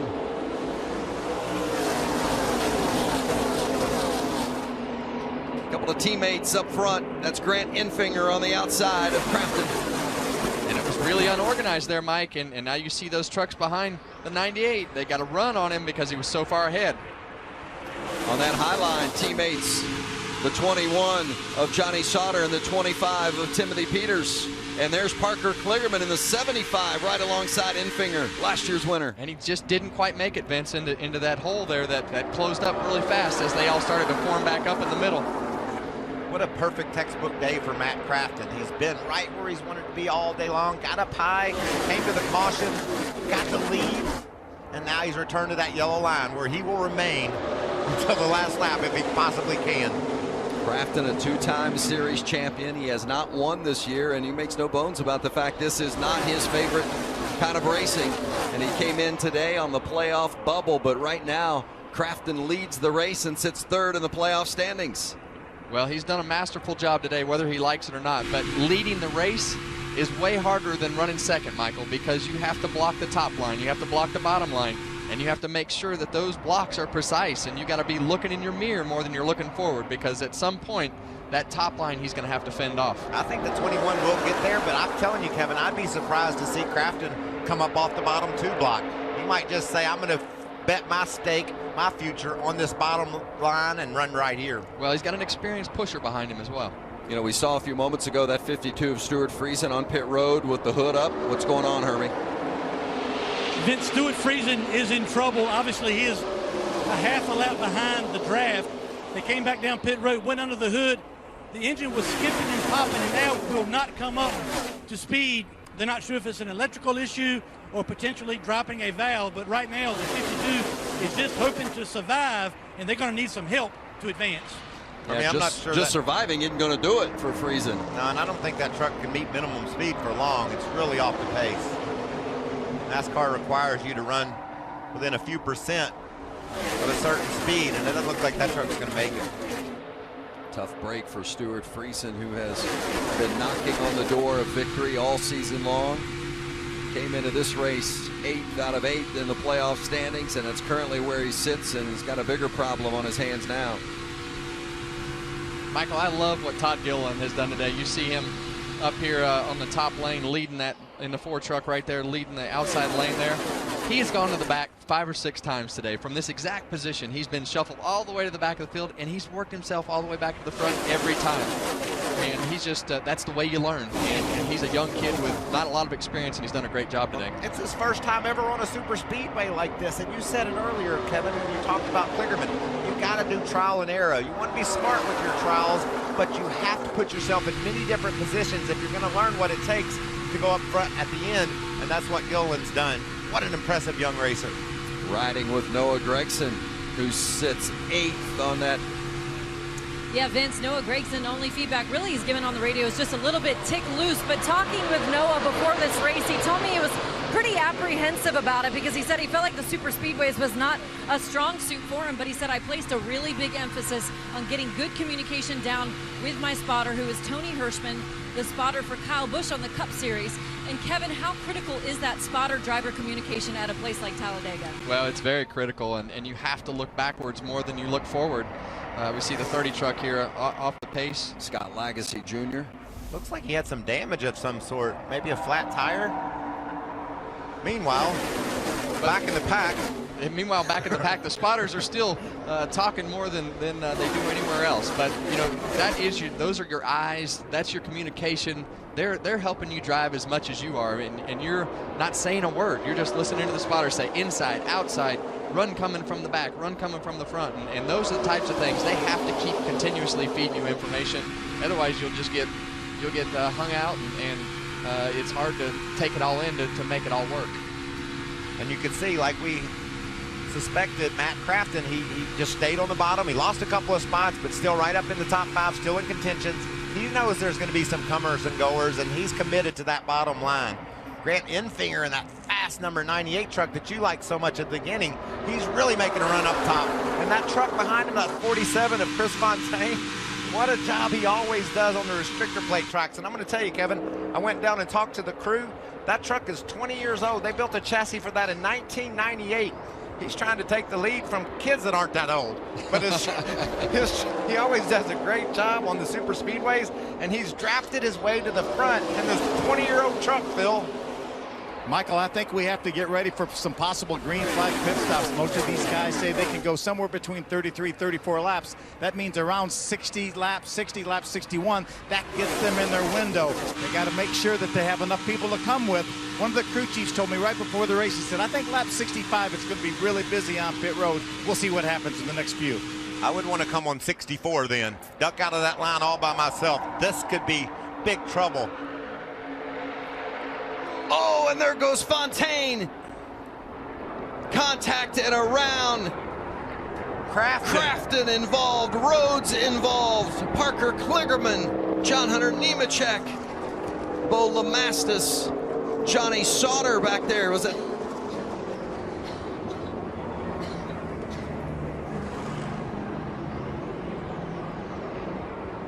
Disaster for Matt Crafton and Ben Rhodes.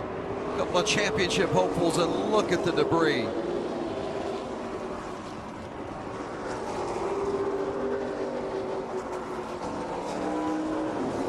It started at the front with that truck, Fontaine. A little bit of contact got him sideways. And for Junior Joyner, not what he wants to see. His 88 truck crumpled.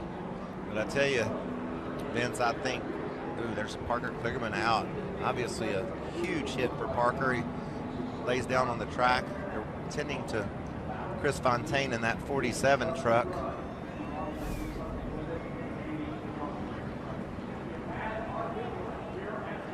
Kevin, I think the stage racing, the job that Crafton had done to this point, is going to make him safe to the next round as his race obviously will end. Yeah, and that's why you have to race so hard in those early stages, because you don't want to leave it, you know, to risk at the end of these races, because stuff like this is going to continue to happen as we go throughout the day. We see the 41 truck of Ben Rhodes. It'll just depend on how much damage they can get fixed within the damaged vehicle policy time limit. There's the 21 of Sauter, who'd already clinched a playoff spot earlier today. We've now gone from yellow to red, so teams will not be able to work on their vehicles under the red flag. It's good to see Matt Crafton get out of his truck, but Stuart Friesen, who's had so many issues today, was able to avoid all the contact. I don't know, maybe they can get to pit road and work on that engine, see if they can pick up some speed. Brett Moffitt, another one of our championship hopefuls, who has had some issues today, as you can see with that damage, able to avoid that mess as well. It had been such a great day for Matt Crafton. He'd stayed on that bottom line and made his way from the back to the front, but his day is done. Let's see how it all developed. Watch the 47 of Fontaine. I think this is where it starts. He's up high and goes to the bottom, and Haley was there. Oh. Watch this 75 truck, Michael. I mean, he's in the wreck right here, and he comes down the racetrack, and no brakes, obviously. Hit again.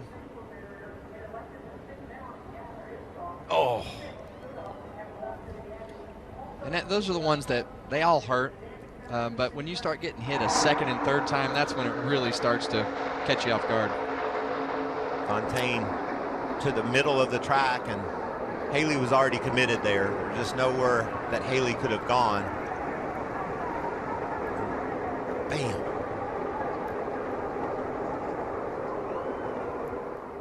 double-figure trucks involved in this one. You can see both Haley trying to get lower and Fontaine lower. And the result was carnage. And that's what we were talking about earlier. You know, you saw the 47 truck come down right there to block. Haley had already committed to, you know, and was way lower. And, you know, from where the spotters are, that's a really tough angle to tell the driver, you know, you're clear, you're clear, you're clear. And it'd be interesting to hear his radio as to what his spotter was telling him at that particular time.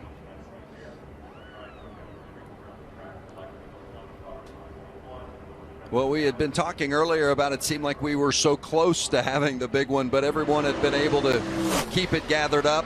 Not this time. 10 different trucks involved.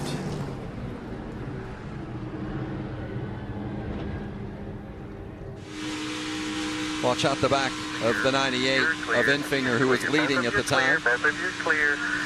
You're clear now. He's not. Crash behind you, crash behind you. Just roll on through here. The entire field's in it.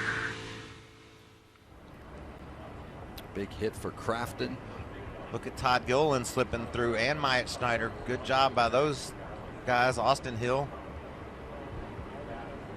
But unbelievable contact. From the view of Noah Gregson. Back it down, back it down, back it down. They're going to hit it. They're going to come back to the flag. Get on the apron, apron, apron, apron. Clear, lower, get lower. All right, keep coming through here. I love the job Gregson did there. He went to the apron. There's room down there, and he used it. Yeah, and a lot of times when you're running on the top, you don't have any options like that. And you know, like you say, he did a great job, and his spotter was immediately telling him, get low, get low, get lower. Tony Hirschman, the spotter for Noah Gregson. Some spots for Kyle Busch in the Cup Series. There's the damage to that truck of Johnny Sauter. Fortunately for Sauter, he had already accrued enough points today to be able to clinch a playoff spot. There's the list of drivers involved in the accident. Sauter, Haley, both had already clinched playoff spots. Ben Rhodes and Matt Crafton not so fortunate. There's the Chris Fontaine truck. You see they've gotten him out and pulling the truck off. Sure he'll go to the infield care center and be checked out with all the drivers that are involved in the crash. About the 41 of Rhodes and the 21 of Sauter. Caitlin? Well, before that red flag came out, the teams were able to work on that 41 machine a little bit. They had the saws out trying to provide clearance for those tires to repair the body, but they were also taking pictures of the right side of the truck and bringing them back over to crew chief Eddie Traconis so he could take a look and see exactly what was happening on the right side. Also for the 21 of Johnny Sauter, another playoff contender, a lot of body damage for them as well, but these crews still not allowed to work on these trucks right now under red. There's nothing they can do to the 21, is there, Kevin? No, I think the 21's done. You know, I think that the 41, I mean, his playoff hopes are going to come down to how they fix this truck. And the first thing that's going to happen from a race team standpoint is you have to meet the damaged vehicle policy. So their main priority at this point is to make sure the tires don't go flat. Get back on the racetrack and meet minimum speed and wait for the next caution. And you get a break at Talladega with meeting the minimum speed, because if you can just hang on the back of the draft, that'll get you there. And then the fate of Matt Crafton, it could depend on what kind of job Rhodes does on the repair, and also how much engine's left in the 52 of Stuart Friesen. Can he pass enough trucks to get up there and displace Crafton from the spot he's currently on the bubble, 15 points ahead? But does he have enough engine in it to finish the race?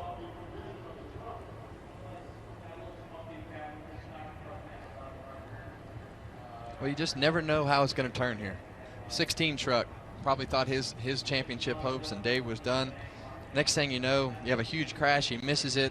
They're back on the lead lap and on the good side of the point standing. So you just never know, and you just have to constantly keep adjusting to the situation, fixing your truck. You know, keeping a positive attitude from a driver's standpoint to say, okay, reset here. Let's get ourselves back in the game. What's the scenario? Here's what we need to do. And now it's not always about winning and losing. Sometimes it's just about surviving, and especially here at Talladega, it's a survival game. You know, that's one of the challenges you're going to have here at Talladega. Just look back to last year and what happened. similar situation with the big accident, who got through and who didn't, and that ended up being key in who went on and fought for the championship. Yeah, Chase Briscoe with an engine problem earlier. You see Ben Rhodes with issues with his truck being involved in a crash, and it looked like there was no way. There's Fontaine spinning again. There was no way John Hunter Nemechek was going to be able to make the next round because of the big crash by Kaz Gralla there. But just watch all the things that develop as guys just get crashed. That was Nemechek in the pink truck. He was into the outside wall. Matt Crafton with heavy damage. There you go. Needed a bigger hammer. Yeah, that'll do it.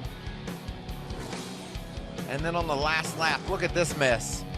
And somehow sneaking through all that was John Hunter Nemechek, and he got through. And that allowed him to move on to the next round of the playoffs. And, well, of course, Nemechek not running for the Truck Series Championship this year, but the driver of that truck was Matt Crafton. And Crafton was having such a strong day. But his day's done.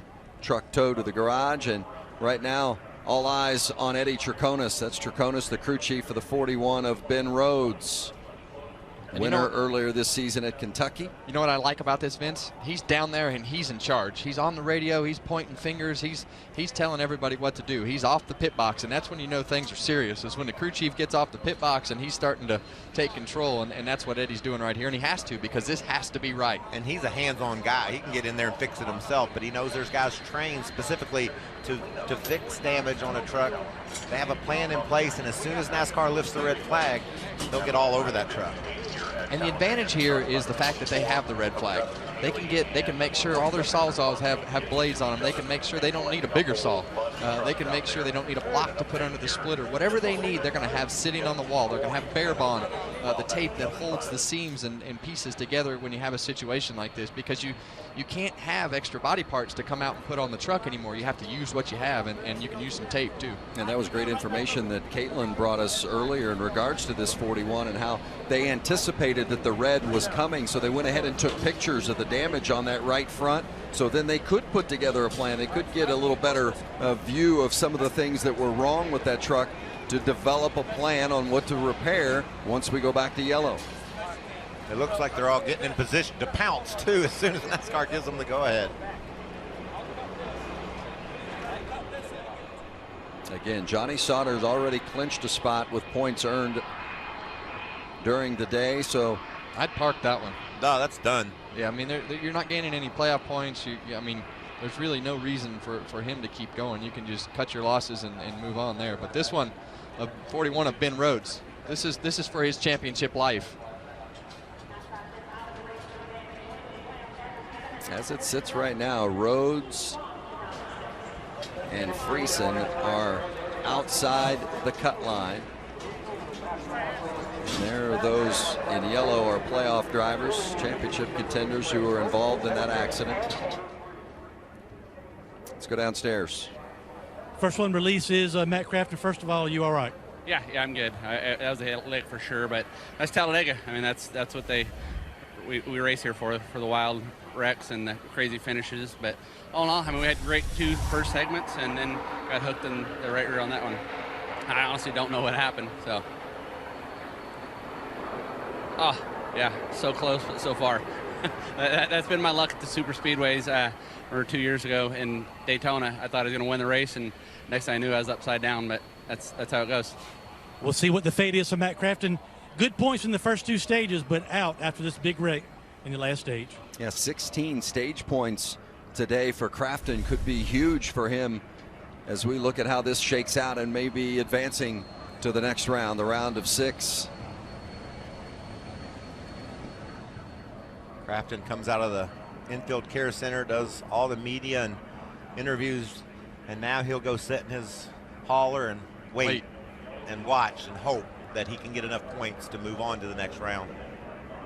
Still under red here at Talladega, 35 to go, the final stage of this race. Grant Enfinger is the leader.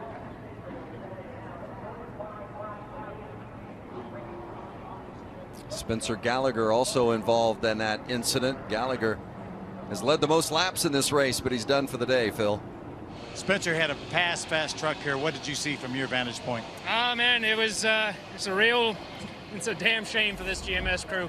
I think we had hands down the fastest truck in the field today. I was able to go wherever I wanted to, whenever I wanted to, go from the back to, contending for the lead pretty much on command. But as you guys see there, just a guy running up in a position that he probably doesn't have the pace to keep, gets turned, and unfortunately it cost us a great day.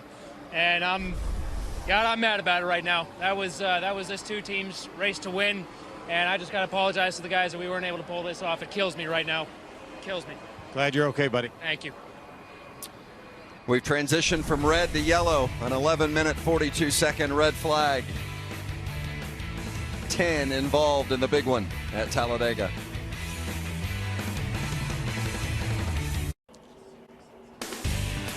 Back at Talladega, the NASCAR Camping World Truck Series, the final race in round one of the playoffs. The 98 of Grant Enfinger was leading this race, but has been penalized, and this is why. Watch the gas man. Enfinger takes off. They don't have the can out.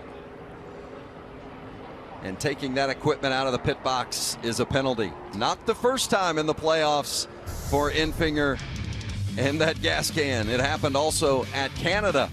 Remember, in the opening race of the playoffs? And that was a big reason why Enfinger had to settle for a 17th place finish in that first round. Fortunately for Enfinger, he won the next race at Las Vegas and earned a guaranteed spot into the next round of the playoffs. But so this race not as critical for Enfinger. Let's back downstairs to Hermie. Well, Vince, John, Hunter Nemechek out of the Care Center. You said you were not in the middle of all of the destruction, but what did you see and what ended up putting you out? Yeah, I haven't seen a replay. I don't know exactly what happened. I know that looks like the 24 tried splitting the 27 and turned them. Just kind of unnecessary right now. Everyone was in line pushing each other, and they wrecked up top. I was able to make it to the bottom, and I think it was the 75 on my outside. His left rear quarter touched my right front, kind of sent me spinning, slid, didn't touch anything, and then the 75 came down and pretty much cleaned the rear bumper off of it and took the spoiler off of it, so we couldn't continue. The front end was still good. I thought that we were going to be able to make it through and continue, but with no spoiler, NASCAR won't let you back out. So definitely stings for all of our guys. We started at the back. Can't say thank you enough to Fleet Wing and our Nimco Motorsports guys. Who knows what's going to happen now? Vince? That's for sure. You never know what's going to happen at Talladega. Coming back with about 30 to go in the cutoff race.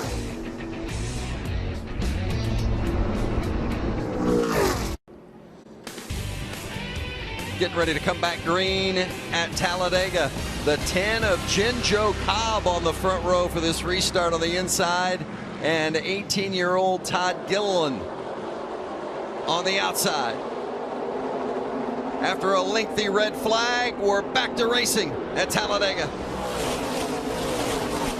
That's a father and son combination there on the outside. The Gillilands taking the lead away from Jinjo. Looks like that was Austin Hill that went off the road to pass Cobb. Remember, you're not supposed to go below the yellow line and advance your position. So keep an eye on that. And how cool has that got to be for David Gilliland to be able to push his son like that to the lead at Talladega and just be able to be out there racing with him? And I promise you, there is nothing more than that father running second right now would love to do than to push his son to the first win. Can you imagine if that was Keelan up ahead of you, Kevin, pushing your son out there to the front? I talked to David Gilliland yesterday, and he said, it's just such an honor to be able to share the Speedway with my son in his first ever Super Speedway race. Now they're leading. And just as we suspected, the 0-2 of Austin Hill will be penalized for going below the yellow line to advance his position. And you see that on the right-hand side of the screen. And that's an easy call for NASCAR. There has to be boundaries at this particular racetrack. And the yellow line, if you advance your position and with anything below it, you're going to get black flag. Hill is currently third in line, but he's going to have to jump out. Up front, 18-year-old Todd Gilliland. Second place, his dad, David Gilliland.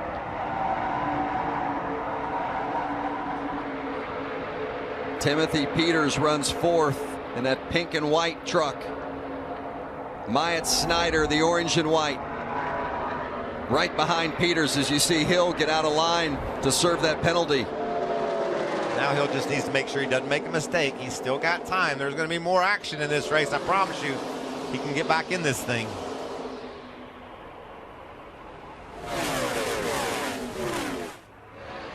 And looking at Todd Gillen and David Gillen, you guys were talking about the father-son duo. I actually had a chance to talk with both of them, and Todd was telling me he did watch a lot of film with his dad leading into this event because it's his first time here in a truck trying to learn the best he can. But Todd saying, it was all fun and games till my dad beat me for the pole position, and now I definitely want to beat him for the win. And they're both sponsored by Pedigree, and it's only fitting that Todd would have Puppy on the hood of his truck. Well, Dad is carrying the colors of the older dog's food. Yeah, the puppy food is on the hood of Todd Gilliland. The one thing that happens when we have a big accident like that, Michael, and especially when you have a lot of good trucks in it, the energy becomes a little bit less. So in my opinion, I think the outside lane is going to be a little bit harder to get going. They can still do it, but it's going to be a little bit harder to make it happen because you've got less trucks. Yeah, there's just less strong trucks, less players. Corbin Forrester currently running inside the top 5. Brian Duzo is right there in 6th. And then Jen Joe, she's rallied to 8th, but they just don't have the speed to jump out in that outside line and make it work. Brett Moffitt has gotten back into the mix despite all the damage on that 16 truck. Moffitt runs 7th. Phil Parsons with Chris Fontaine, who was involved in that accident. Chris, you had such a great run and going up in the top 3 there. Tell us what happened. I was just pushing the 98 to the lead. I really thought we both had the bottom cleared, and I hated for everybody and every other shop that gave me such a great truck. It didn't qualify that well, but I was able to push myself to the front, and that was a pretty hard hit. That one hurt. That was a 20-year-old chassis. We're going to be able to save it? I don't think that one's coming back. All right, buddy. Good run today. Glad you're okay. Thank you. Most important part is we saved Chris from further injury because he's right. That was a terrible pounding he took. How about the 52 of Stuart Friesen, Hermie, back there on that outside line? Vince, I just spoke to the crew chief, Trip Bruce. They changed the ECU unit on this 52, but they do not feel like they've got the engine completely fixed. He believes it's got something to do in the drivetrain of the engine, valve, cam, something like that. Right now, they are just hoping and praying that they can make it to the end. Well, the 18 of Noah Gregson is going by Friesen right there. He had a great onboard look of it. Gregson, the only one of our championship hopefuls, the only playoff driver that has not had an issue today. And right now, Gregson trying to work his way inside the top 10, but sits 14th, Mike.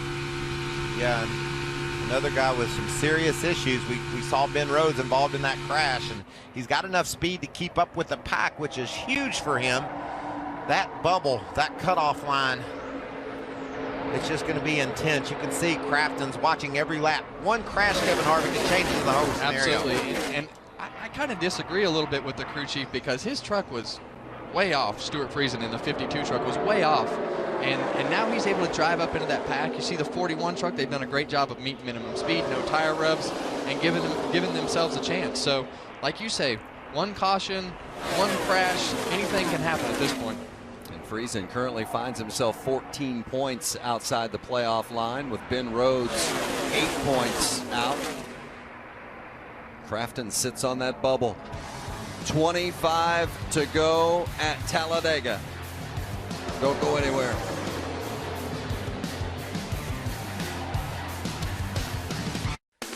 NASCAR Camping World Truck Series racing on Fox is sponsored by Camping World, America's #1 RV retailer since 1966.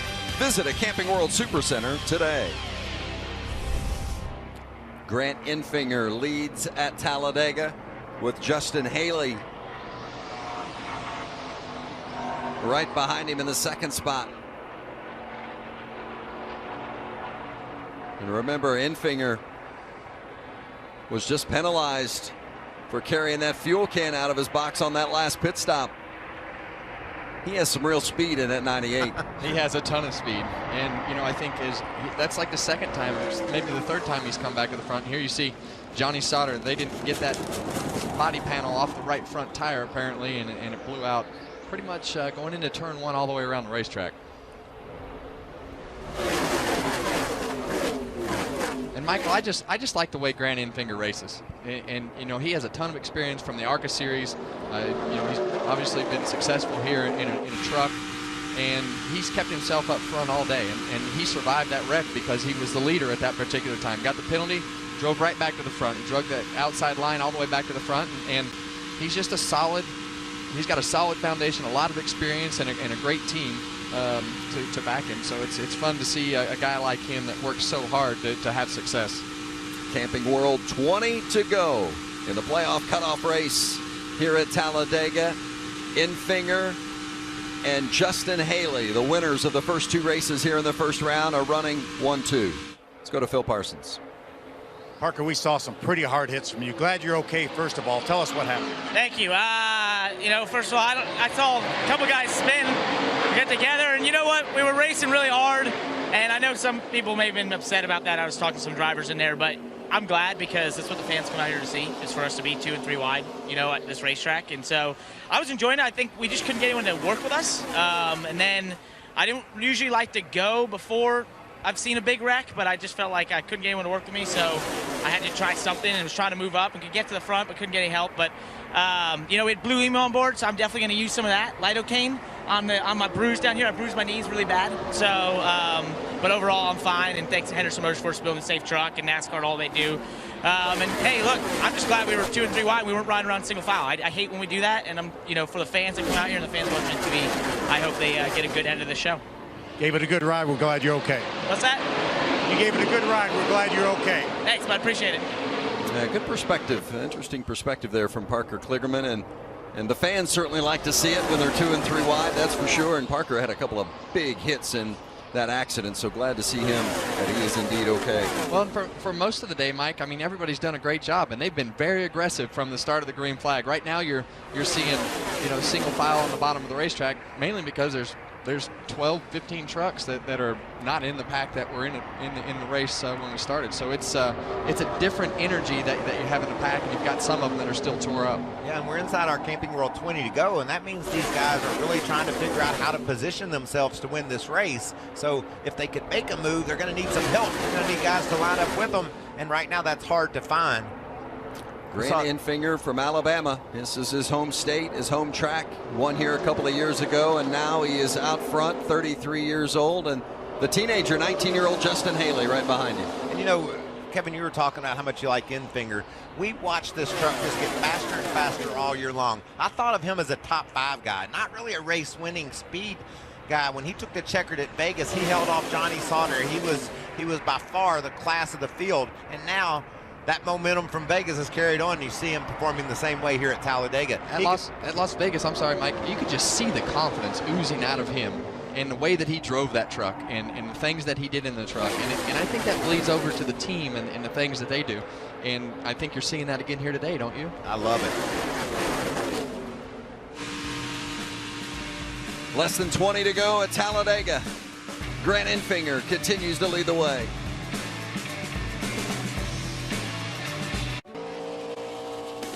Back here at Talladega, 14 laps remaining in the cutoff race here in round 1 of the playoffs. That's Brett Moffitt coming back onto the racing surface after having to come to pit road with a flat right front, or right rear. He almost crashed this truck, Vince. Great job by Moffitt and Timothy Peters behind him in the 25. As you see the tire go, Peters reacts well. Such a vulnerable position. That could have stacked them up. Created another incident. 41 of Ben Rhodes came and got a splash of fuel. Make sure he can get to the end. Probably had trouble fueling that truck when they were in for their damage repair. He's still in a very vulnerable position. Finds himself 7 points below the cut line as Matt Crafton sits somewhere in the infield watching every lap of this race, wondering if he advances. Our Ford facts. 3 of the last 7. Grant Enfinger, Chase Briscoe, Ben Rhodes. Of course, Rhodes and Briscoe, or Rhodes and Enfinger still in this one. And Enfinger is out front again after winning the last race at Las Vegas.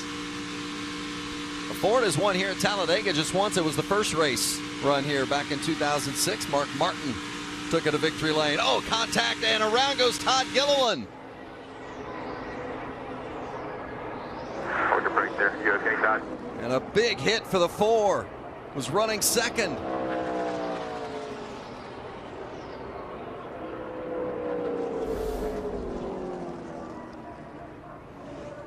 Just let them come get yours done.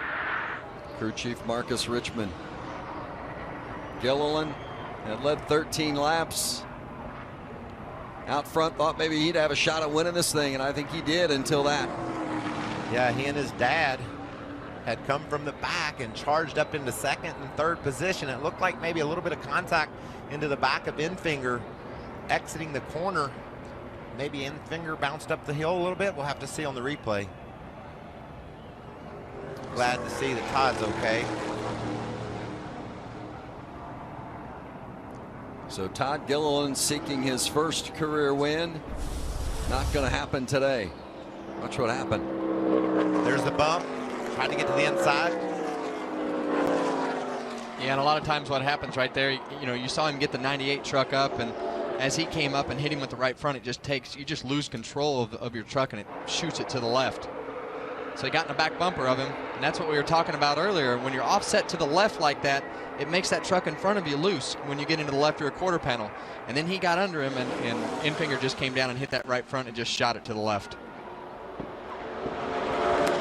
Man, that's a big hit. A lot of times, Kevin, we watch these wrecks and haven't done this for 100 years. You say that was definitely one driver or the other's fault, but that just looked almost like hard racing for the lead. Look how much that truck crumbles in the front. The wall moves. The safer barrier does its job. Yeah, and I think that situation right there is I think Todd just, you know, trying to get up there and bump draft on the 98 truck of Enfinger. It's like he was trying to hit him, but like you can't be offset to the left right there. And as you come up off the corner, you just want to be able to get right on that back bumper and push him forward. But that is a big hit, and thank goodness those safer barriers are there. Watch it from the view of Enfinger out the back. Have out back.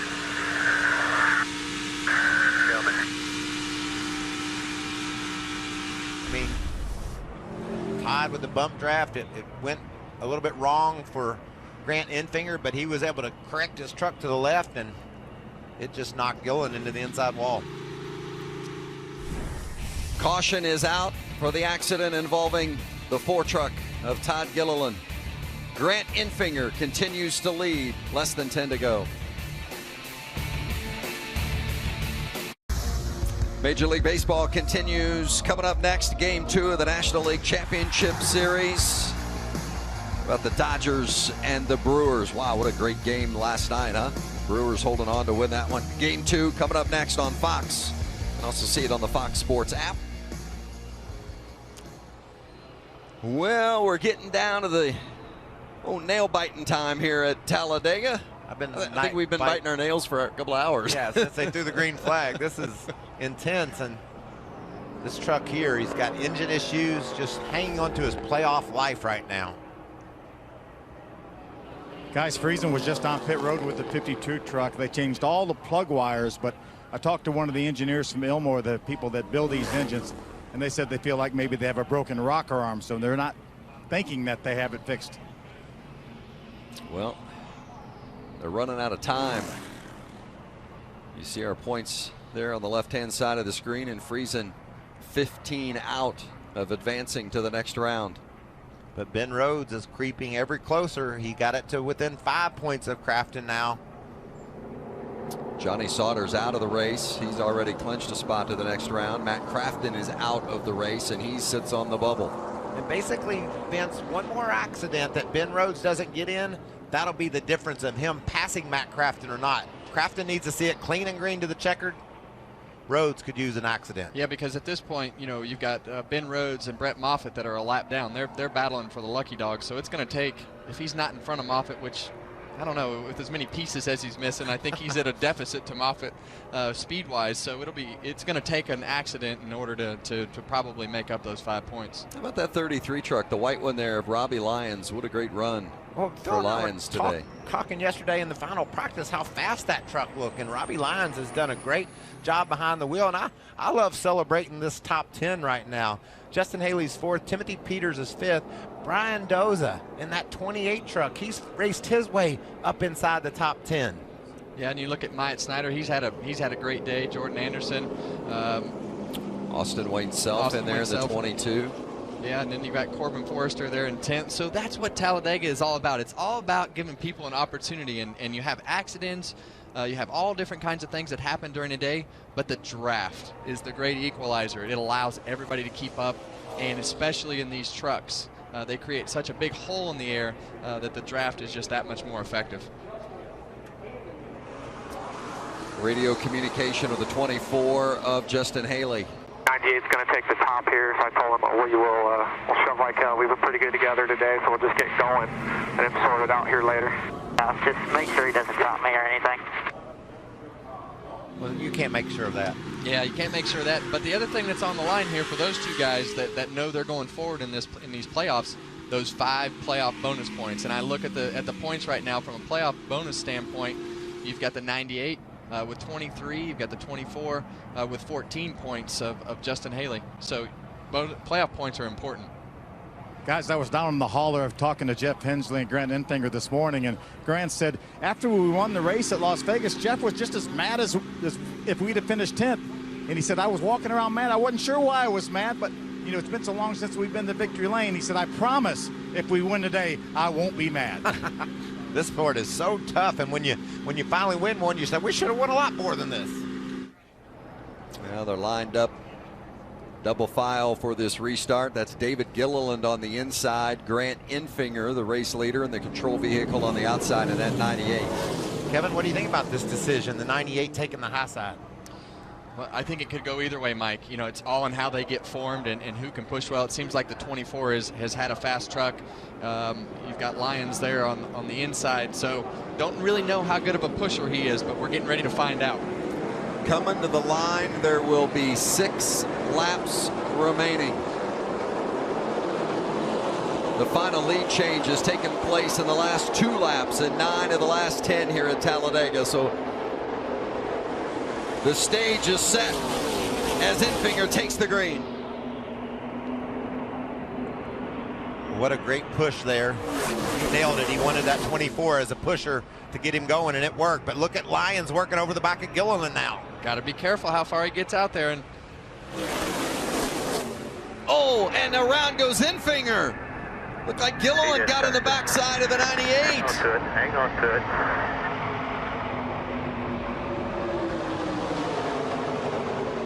No yellow, no yellow. Green is still out. Wow, green is still out. There's damage to the 51 of Gilliland. Justin Haley in the front.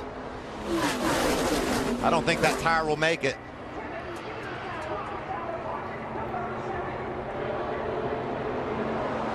Timothy Peters in second. Myatt Snyder now comes up, bangs doors with Peters. Snyder in the 13, Noah Gregson right there in the 18, and here comes Brett Moffitt in that damaged 16 on the outside. David Gilliland's going to lose that right front tire and clean these guys out.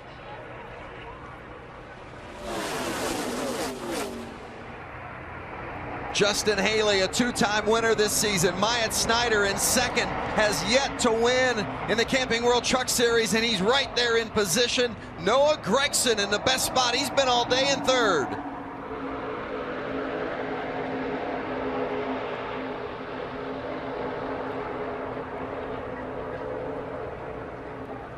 Too wide behind the top 3. Coming through the tri-oval, and when they cross the line, there will be 4 laps remaining. 4 to go at Talladega. And Michael, I feel like that Myatt Snyder there in second place in that 13 truck, he has been a very, very aggressive pusher all day. Justin Haley, we've seen him have contact with the tougher trucks. You see the right front torn off him. But that 13 truck has been an extraordinary pusher when he's behind you. Timothy Peters, the lead truck on the outside. Matt Crafton just barely above the cut line. Here's a move by Gregson to the high side. Gilliland goes to the bottom. I can't believe that Goodyear tire hasn't blown out, but it's not smoking anymore. I guess it clearanced itself. Great move by Gregson, caught the energy, and now Noah Gregson in the high line is moving to the front. Bottom line is falling apart there. You saw the 51 truck of David Gilliland pull out, and the whole bottom line just fell apart. Ben Rhodes in third. It's Gregson, Peters, and Rhodes. Remember, Rhodes still on the outside of the cut line. Can they make it 3 laps without wrecking? Where do you want to position yourself coming to the white flag, Kevin? You want to be leading or in this gnarling pack? I want to be leading because that pack, there's a lot of aggressive drivers right there trying to figure out how they can make up ground to get to the front in a hurry. Noah Gregson has won the most stages this season. He's led the most laps. He's been a dominant truck at times, but he's just won one race. But now he finds himself out front at Talladega. How important is the draft? Look at that truck in the 3rd spot there. That's Ben Rhodes. He's a lap down, but he's fighting for his playoff life. Well, and that's very important, Michael. If they do have a caution, he wants to be the lucky dog, and right now he's in that position to be the lucky dog. 2 to go. One racer in Matt Crafton's on the sidelines, praying for no caution. Ben Rhodes needs one. Rhodes in third. He's the first driver out. Oh, man. Friesen off the road. He needs to give that spot up. Yeah, Rhodes is a lap down, but he's third in line there in that green 41. Whoa. Gregson was up off the bottom, and Peters almost took advantage of it. And let's not forget, Michael, Timothy Peters has won races here before. He's very good and very experienced at super speedway racing in the 25 truck. Noah Gregson trying to keep the pack behind him. Coming to the line and getting the white flag. 1 to go. Justin Haley with a big push from the 51 of David Gilliland.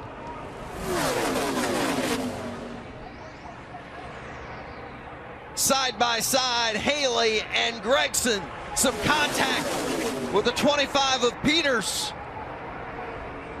And Gregson goes around. And we're wrecking. And they're wrecking at Talladega. And Peters was ahead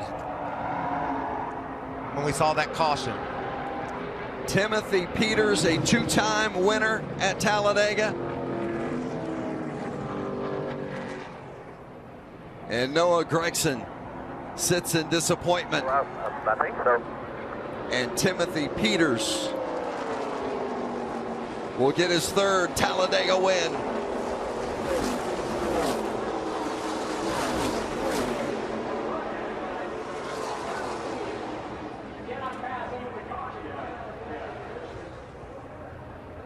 So disappointing for Noah Gregson. Was in position trying to hold them off. And there's Jerry Baxter. He and Peters working together, a couple of veterans. Baxter said, we got the fastest truck in Alabama, Michael. I can promise you that, if we can just survive. NASCAR will be looking at the video to make sure when the moment of caution was, who was leading the race, and probably also reviewing how Peters had to go off the track. Awesome job, man. I'm sorry I let us down on that initial start. Oh my goodness, it feels so good. Let's just confirm from NASCAR. Timothy Peters declared the winner in just his 4th race of the season.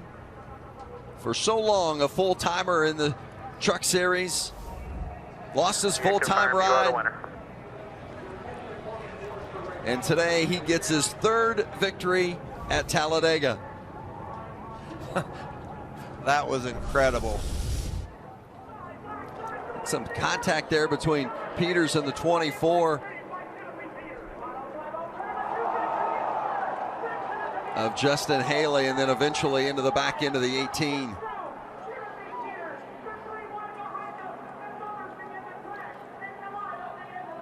And Timothy Peters wins for the 11th time in his career.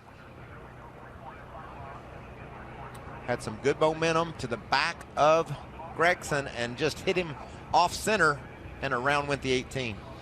And it just doesn't take much, and you could just feel, you know, the energy building as we got there towards those last couple laps, really last 6 or 7 laps there, and these guys just all started pushing and shoving, and you see Peters go up there, and Gregson went to block him. I mean, he was trying to win the race and wound up getting himself crashed, but there's no fault of his. I mean, he was doing what he had to do to try to win, and he had to block. Watch it for from the onboard of that 18 truck. 24, don't let them split you. Keep it pink. Lane up. Quarter lane up. Keep it pink. Keep it pink. And get it rolling here when we can.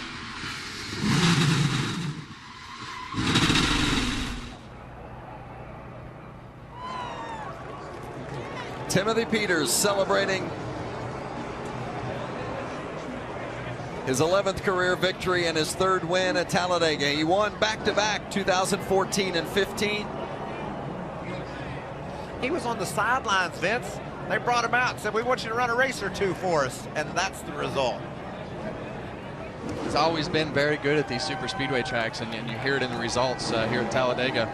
You know, that's his 3rd time going to victory lane, and he's been there, done that in the truck series. He's got in an unfortunate spot this year with his team shut down, and here he is in victory lane again. But how cool is it? He's a short track racer from Virginia. He gets his first win at Martinsville, most special place, the smallest track on the circuit. Well, turns out he's pretty good at the biggest track on the circuit too.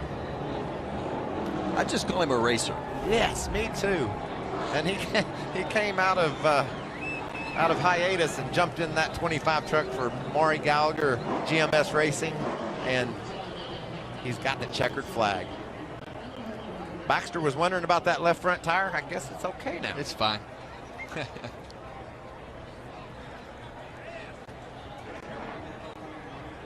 Still waiting on the official finishing positions of all the drivers involved to confirm the playoff standings and who moves on to the round of 6 and who is eliminated. Timothy Peters, the lug nut check, and he's headed to victory lane. And the reason why we're waiting, Vince, is that cutoff line, because of the way this race ended up, has gotten very tight.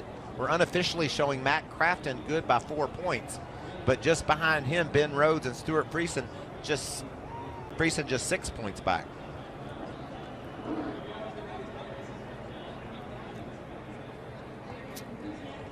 Justin Haley in that 24 truck. Well, what a strong day from Haley, and he's with Caitlin.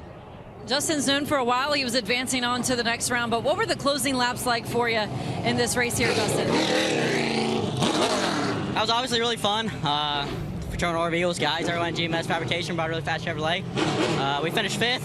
We're just trying to put ourselves in position there. Obviously, we're not in the playoffs, so we can be pretty aggressive and you know, make some good moves. So the 51 was pushing me up there, and I thought we were going to get ourselves in a good position, but obviously the 25 turned the 18, and that's what happened. So really doesn't matter to us. We're already locked in. See what the Martinsville brings at the round of 6. But really happy with how this turned out. Nicely done. Justin Haley leaving Talladega with the top 5. Vince? Well, and Haley's one of the drivers that, and he won that playoff opener. He's really been the only one that's really been relaxed for the last month or so, because he knew he was going on to the next round when he won at Canada. It's crazy, Vince. I was talking to him yesterday, and he said, I don't even know why I'm here today, Mike. I'm all set for tomorrow. In victory lane with Hermie Sadler. Well, Timothy Peters just getting into victory lane, just pulled up, getting the steering wheel off to hop out. He is now the only Truck Series racer with 3 wins at Talladega. Here he is.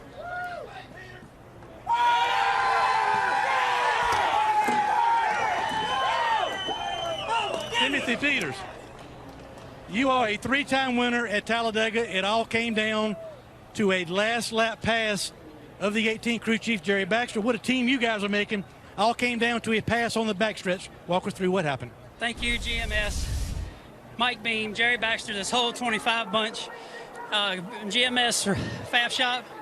I mean, you kind of getting lit up on that last lap. I hope everyone's okay. I hate to cause that, but we're going for the win. This is my last ride in the Kingman Chevrolet. Thanks to Allegiant, ISM Connect, Breast Cancer Awareness Month, recognizing a lot of people near and dear to me. Hermie, I don't know what to say, man. I know all these wins mean a lot and they're all big, but being what you've been through, to be on the sidelines, be back in a truck like this to get back to victory lane, does this one mean maybe a little bit more? It means a lot. Just thank Mike Bean for giving me that call. And my wife, Sarah, I love you. All the kids back at home. Man, I tell you, a lot of people has helped me get to this point. Barry Nelson, you're one of them. Thank you. And, man, God is good. Timothy Peters, he is back in victory lane at Talladega.